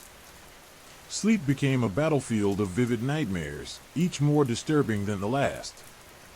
Eleanor dreamt of swirling vortexes of shadow, of grotesque figures reaching out from the darkness, their clawed hands grasping at her, their hollow eyes burning with an unholy light. Thomas's dreams were equally unsettling, filled with cryptic symbols that danced and writhed before his eyes, whispering secrets in a language he couldn't understand, yet somehow instinctively knew. The unsettling script from the book seemed to bleed into his waking thoughts, its angular characters appearing at the edges of his vision, mocking him with their incomprehensible meaning. The nightmares weren't simply frightening, they were viscerally disturbing, leaving them both exhausted and emotionally drained upon waking. They felt a strange disconnection from reality, as though a veil had been drawn between them and the world, leaving them adrift in a sea of unsettling visions and cryptic symbols. The line between dream and reality blurred, leaving them questioning their sanity. The unsettling visions clung to them like shadows, even during the day, their minds plagued by the disturbing imagery of the grimoire. Their personalities, too, began to shift. Eleanor, typically pragmatic and composed, became increasingly withdrawn, her eyes haunted by a deep-seated fear. She would sit for hours, staring into space, her mind seemingly miles away, lost in the labyrinthine corridors of her nightmares. Small things, once inconsequential, now set her on edge. The creak of a floorboard, the rustle of leaves outside the window, these sounds, once mundane, now filled her with a primal sense of unease. She started to see shadows move in the periphery of her vision, even when she knew there were none. Her usual cheerful disposition faded, replaced by a pervasive melancholy that seemed to cling to her like a shroud. She spoke less, retreating into herself, her once bright eyes now clouded with an unsettling sadness. Her laughter, once infectious, had become rare, replaced by an unsettling silence that amplified the growing tension within the house. Thomas, always the rational one, found his logic crumbling under the weight of the book's influence. His normally sharp mind was clouded by a persistent fog of anxiety and confusion. He found himself increasingly irritable, his patience wearing thin, even with Eleanor. He became obsessed with deciphering the book's cryptic text, spending hours poring over its pages, attempting to unlock its secrets. The more he tried, the more frustrated and desperate he became. His obsession bordered on mania, his previously orderly world consumed by the book's sinister influence. His once clear thought processes became muddled, his perceptions distorted. He would often find himself staring at seemingly innocuous objects, convinced that they held a hidden meaning, a clue to the book's dark secrets. Their once strong bond began to fray under the strain of their shared trauma and the book's insidious influence. The unspoken tension between them grew, a palpable barrier that separated them despite their shared experience. The unsettling visions they both experienced became a source of mutual torment, and their efforts to communicate and help each other were hampered by the growing dissonance between their perceptions of reality. The changes escalated. One evening, Eleanor awoke screaming, convinced that the grotesque figures from her nightmares were standing at the foot of their bed. Her eyes were wide with terror, and she trembled uncontrollably, her body racked with sobs. Thomas, despite his own exhaustion, tried to comfort her, but he found himself struggling to reconcile her fear with the reality he perceived. The shadows in the room seemed to deepen, to writhe, mirroring the chaos in Eleanor's mind. He felt a creeping dread, the chilling sense of something malevolent lurking just beyond the visible world. The next morning, Thomas discovered strange symbols etched into the window pane, identical to those in the grimoire. The markings seemed to shimmer with an unnatural light, and he felt a cold dread wash over him as he realized that the book's influence was seeping into the physical world. He felt a palpable shift in reality, as though the very fabric of their world was being unraveled, thread by thread, by the dark energy emanating from the grimoire. This was not mere psychological torment, it was something far more sinister, a force that was altering their perception of reality, a malevolent entity slowly weaving its way into their world. Their fear became a constant companion, a shadow that followed them everywhere. The house, once their sanctuary, now felt like a prison, the walls closing in on them, the air thick with unspoken dread. They tried to distance themselves from the book, hiding it in the deepest recesses of their home, but its influence was inescapable, a persistent hum in the background of their lives. They tried to fight it, to ignore it, to erase it from their minds, but the images and the symbols were too deeply ingrained, too disturbing to be easily dismissed. The changes intensified.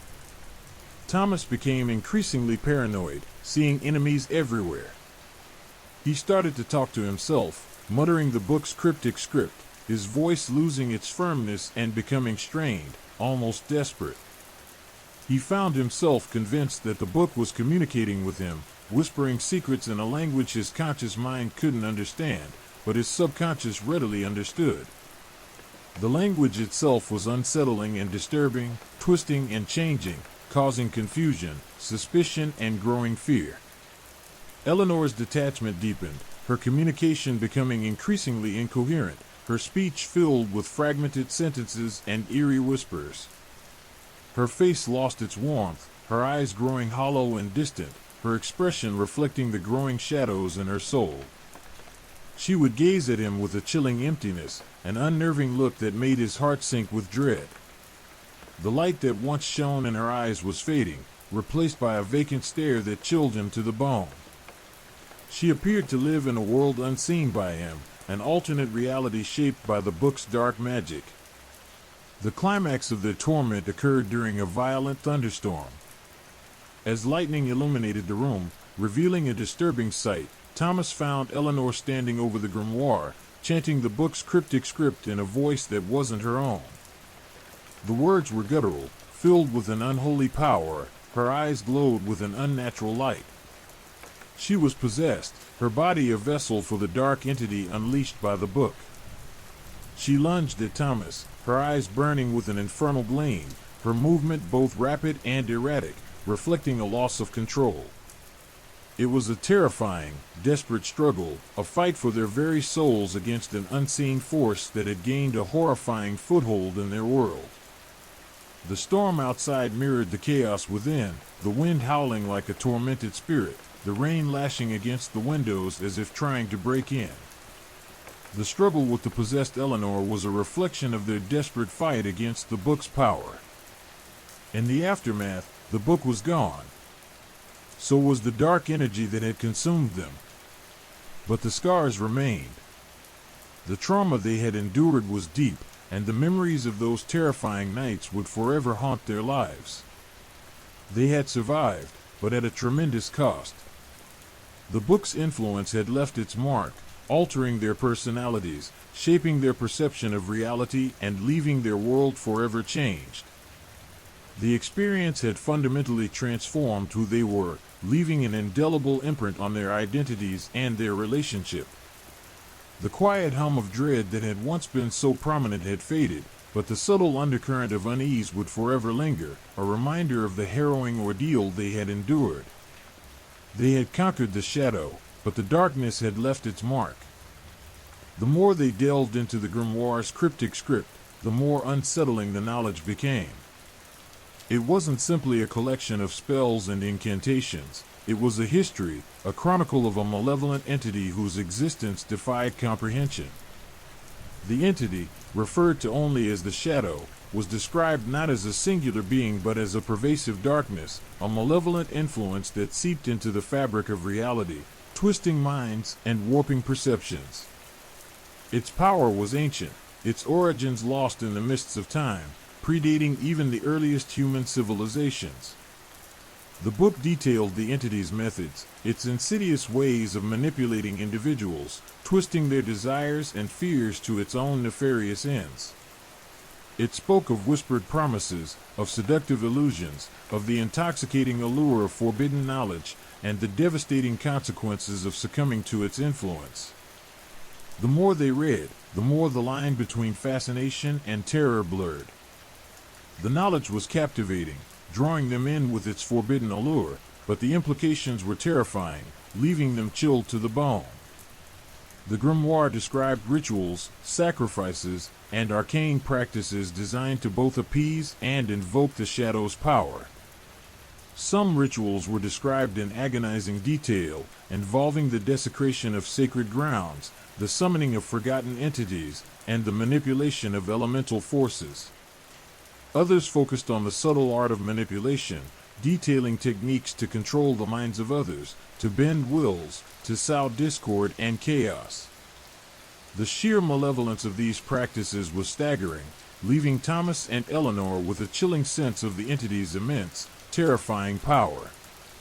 The book hinted at the entity's ultimate goal, a terrifying vision of a world consumed by darkness, a realm ruled by fear and despair. It spoke of a transformation, a fundamental shift in the nature of reality, where the lines between the physical and spiritual worlds blurred, where the very fabric of existence was twisted and warped to serve the shadow's will. This chilling narrative was far from a mere fictional account. The details, vivid and unsettling, seemed to seep into their very beings. The language itself possessed an unsettling quality, a creeping dread that clung to them long after they put the book down. Each page seemed to whisper warnings, to convey the chilling realization that they had stumbled upon something far beyond their understanding, something infinitely more dangerous than they could have ever imagined. The book's chilling narrative painted a portrait of a reality far more terrifying than the nightmares that had plagued them. It spoke of other individuals who had fallen prey to the shadow's influence, some losing their minds completely, others becoming twisted, horrifying parodies of their former selves, puppets dancing to the tune of the unseen entity. Thomas became consumed with deciphering the book's cryptic symbols, convinced that they held the key to understanding the entity's power, perhaps even a way to combat it. He spent hours poring over the pages, sketching the symbols, comparing them, searching for patterns and meanings. The obsession consumed him, pushing him to the brink of madness. He would stay up for days, neglecting food and sleep, his eyes burning with a feverish intensity. His rational mind struggled to maintain control, the encroaching darkness threatening to overwhelm his sanity. Eleanor, meanwhile, found herself drawn to the book's historical accounts of the shadow's past manifestations. She became fascinated by the stories of individuals who had inadvertently stumbled upon the entity's influence, detailing their slow descent into madness and despair. She began researching historical accounts of unexplained events, searching for correlations, attempting to piece together a broader picture of the shadow's influence throughout history. The more she learned, the more her fear grew, but it was a fear intertwined with a morbid fascination. The darkness described in the book mirrored the darkness she felt growing within herself. Their individual obsessions, fueled by the book's forbidden knowledge, drove a wedge between them. The once strong bond that held them together began to unravel, replaced by suspicion and fear. Thomas's obsession with deciphering the symbols made him increasingly erratic and unpredictable, his behavior becoming erratic and paranoid. His once sharp intellect was clouded by a constant state of anxiety and suspicion. He saw enemies everywhere, convinced that others were trying to steal the book, to harness the shadow's power for their own nefarious purposes. Eleanor's research led her down a rabbit hole of historical anomalies, unexplained disappearances, and accounts of mass hysteria. She spent countless hours poring over ancient texts, obscure journals, and forgotten folklore, searching for patterns and connections. She developed an unsettling ability to find disturbing connections in seemingly unrelated events, making her increasingly isolated and withdrawn, unable to separate her research from her own growing fear. Their shared trauma and the relentless pressure of the book's dark influence pushed them to their breaking point. Arguments became more frequent and intense, fueled by exhaustion, fear, and mutual suspicion. They accused each other of being influenced by the shadow, of betraying their trust, of conspiring against one another.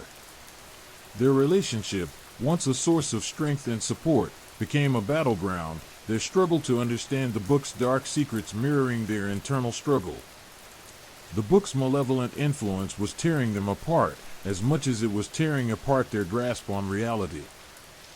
One night, as they huddled together, desperately trying to decipher a particularly cryptic passage, the room grew cold.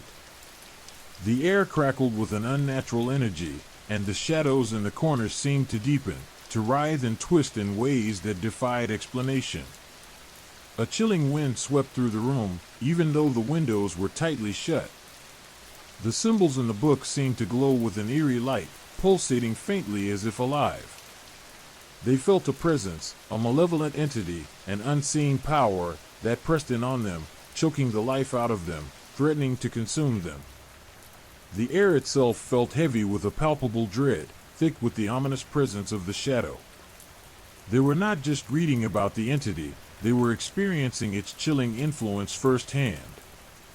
They could feel its power, its chilling presence, tightening its grip on their minds, their bodies, and their very souls.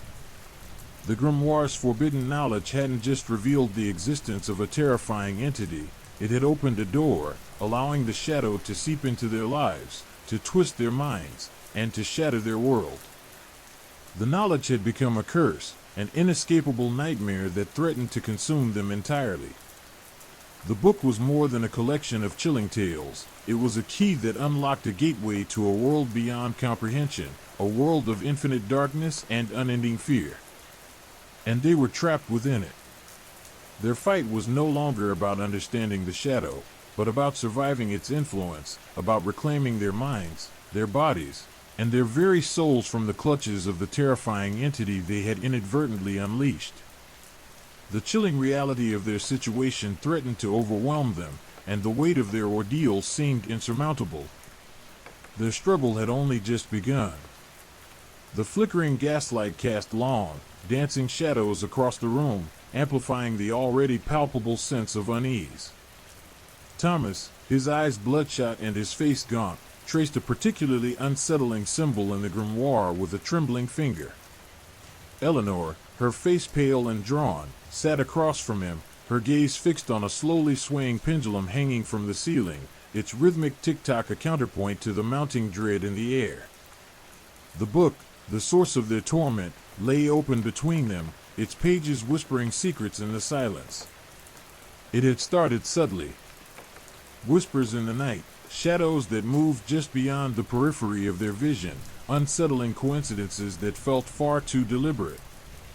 Then came the dreams, vivid and terrifying, filled with swirling darkness and the chilling sensation of being watched, of being manipulated by an unseen force. These dreams bled into their waking hours, blurring the lines between reality and nightmare. One morning, Thomas woke to find his meticulously organized research notes scattered and torn, the symbols he'd painstakingly copied defaced and rendered unintelligible. He found a single, chillingly perfect replica of one of the book's most disturbing symbols etched into his bedside table, as if carved by an unseen hand. The feeling of being watched intensified, a sense of malicious observation that clung to him like a shroud. The disturbances escalated.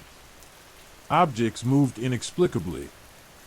Doors creaked open and slammed shut on their own. The temperature in the room would plummet without warning, sending shivers down their spines despite the summer heat. The air itself seemed to vibrate with a malevolent energy, a palpable sense of something unseen, something malevolent, lurking just beyond their perception. Eleanor's research took on a terrifying new dimension. She discovered accounts of similar events, scattered throughout history, seemingly unrelated occurrences that now felt chillingly connected by an underlying pattern. Unexplained disappearances, outbreaks of inexplicable mass hysteria, accounts of people driven to madness by an unseen force. The more she dug, the more terrifying the pattern became, revealing a chilling thread weaving through centuries of unexplained events. The entity wasn't just a myth, its influence was real, its power vast and terrifying. The mundane world warped around them. Familiar landscapes took on a disturbingly unfamiliar quality, shadows lengthening and twisting in ways that defied logic. The world seemed to breathe with a malicious energy, as if the very fabric of reality was being subtly distorted, manipulated by some unseen hand. The familiar streets seemed to twist and turn, leading them down paths they didn't recognize, into unfamiliar and threatening environments. The entity's influence began to manifest in more direct, more terrifying ways. Eleanor found herself struggling against urges she couldn't understand, a compulsion to perform actions that felt alien to her nature.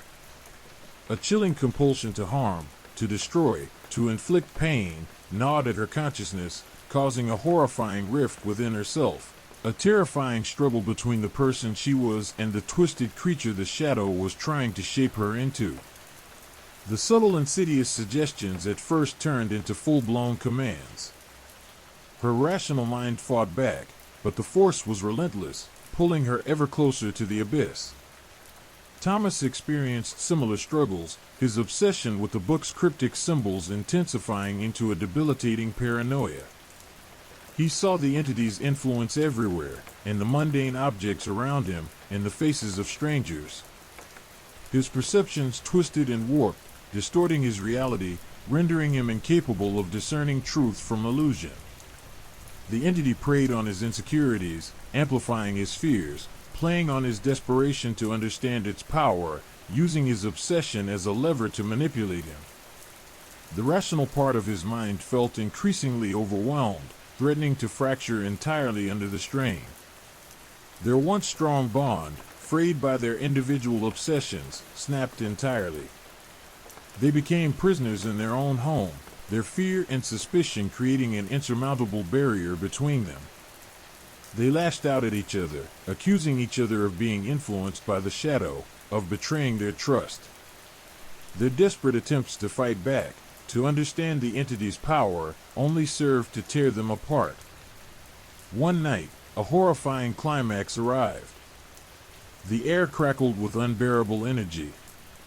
The shadows writhed and coalesced, forming grotesque shapes that danced on the walls, shifting and changing in impossible ways. The objects in the room vibrated, as if alive, imbued with a terrifying sentience.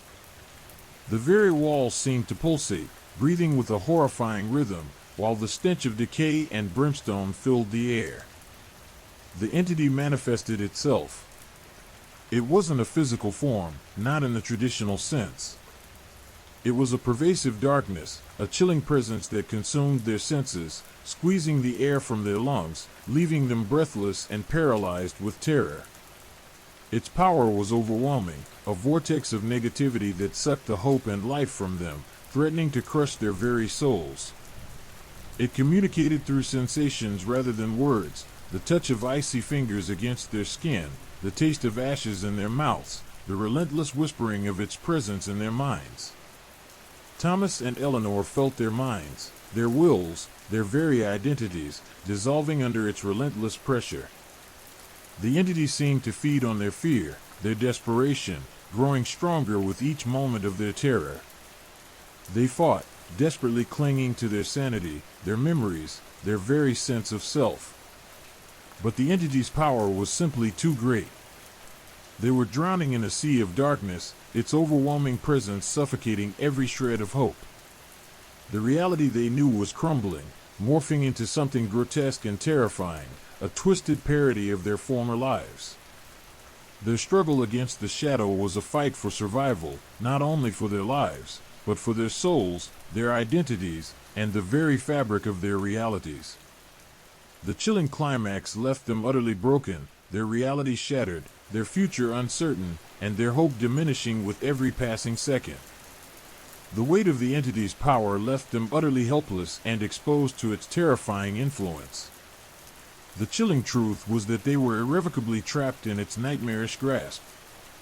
The entity's presence intensified, a suffocating blanket of dread that pressed down on them, stealing the air from their lungs.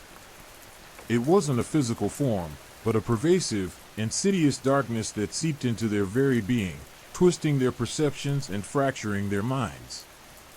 The shadows in the room pulsed and writhed, no longer mere illusions, but tangible manifestations of the entity's power, reaching out with clawing, inky fingers. They felt a chilling touch, icy and alien, tracing patterns across their skin, sending shivers that ran deeper than bone. It was a touch that promised oblivion. Thomas, his eyes wide with terror, scrambled back, knocking over a chair in his desperate retreat. The sound shattered the suffocating silence, replaced by a low, guttural growl that vibrated in their chests, a sound that seemed to originate from within them, from the very depths of their being. Eleanor, her face drained of color, clutched the shadowed book to her chest, its leather cover cool and slick beneath her trembling fingers. The whispers started again, louder now, more insistent, a chorus of voices weaving a tapestry of fear and despair. There were no longer whispers in the night, they were commands, drilling into their minds, stripping away their free will. The room transformed, warping and contorting around them. Familiar objects twisted into grotesque parodies of themselves, their shapes shifting and melting like wax. The walls pulsed with a sickly, internal light, revealing gruesome, pulsating veins beneath the wallpaper. The air filled with the stench of decay, damp earth, rotting flesh, and the metallic tang of blood. Every sense was assaulted, overwhelmed by a torrent of horror that threatened to shatter their sanity. The entity's influence twisted their thoughts, turning their deepest fears into living nightmares. Eleanor saw her worst anxieties materialize before her eyes: the loss of Thomas, the failure of her research, the creeping dread of her own mortality. Each fear was a tangible manifestation of the entity's power, a weapon used to break her down, to erode her resistance. She felt a crushing weight settle on her chest, a pressure that stole her breath, the sensation of drowning in a sea of despair. Thomas's nightmares were even more visceral. He saw the faces of those he'd lost, twisted into grotesque masks of hatred and vengeance. They screamed at him, their voices echoing the entity's growls, accusing him of his failures, his obsessions. He saw the symbols from the book etched into their flesh, branding them as victims of the entity's malevolent influence. The weight of his guilt, amplified by the entity's power, threatened to crush him beneath its immense weight. Despite their individual terrors, a flicker of defiance ignited within them. A primal instinct to survive, a refusal to surrender to the darkness. They knew that if they succumbed to their fears, they would cease to exist, swallowed whole by the entity's insatiable hunger. Their connection, frayed and broken, rekindled in the face of shared adversity. This wasn't a fight for their lives, it was a fight for their souls. Eleanor, fueled by adrenaline and a fierce will to live, lunged for a heavy candlestick on the mantelpiece. She swung it with all her might, smashing it against a pulsating, shadowy tendril that snaked from the darkness, seeking to ensnare her. The tendril hissed, recoiling from the blow, but it was only a temporary setback. The candlestick broke, but its shards reflected the flickering light, revealing glimpses of the entity's true form. It was an amorphous mass of writhing darkness, a vortex of negative energy, constantly shifting and changing, impossible to fully comprehend. Thomas, using his knowledge of the book's symbols, began to scrawl protective sigils on the floor with a piece of charcoal. He muttered ancient incantations, his voice a strained whisper against the entity's cacophony of whispers. The symbols glowed faintly, a fragile barrier against the encroaching darkness. He fought against the entity's influence, his mind a battleground of reason and terror. Every symbol he drew was a battle won, a temporary reprieve from the overwhelming horror. Their combined efforts, though desperate, yielded small victories. The entity's grip weakened slightly, its assault less relentless. The whispers diminished, the shadows retreated, the stench of decay faded. They fought not only for their physical survival, but for their minds, their sanity, their very identities. Their memories, their hopes, their very essence was threatened. The entity sought to replace these with fear, darkness, and despair. They fought for their humanity. The confrontation reached its climax. Exhausted, battered, and emotionally drained, they stood defiant. The entity, frustrated by their resistance, gathered its strength for a final, overwhelming attack. The shadows coalesced into a single, terrifying form, a grotesque parody of a human figure, its eyes burning with malevolent light. It lunged at them, its touch promising annihilation. But this time, they were ready. Eleanor, her hand bleeding from a broken shard of the candlestick, thrust the broken weapon into the entity's heart. It screamed, a sound that echoed the agony of 1,000 lost souls, before dissolving into nothingness. The room returned to normal, the shadows retreating, the stench dissipating, the pulse of the walls fading into silence. The silence that followed was deafening. They were left shattered, but alive. The ordeal had left deep scars, both physical and emotional. Their relationship was beyond repair, fragmented and irrevocably broken. The experience had stripped them bare, revealing the fragility of their humanity against the relentless onslaught of a force that defied understanding. Their victory was Pyrrhic, a testament to their resilience, but it came at a devastating cost.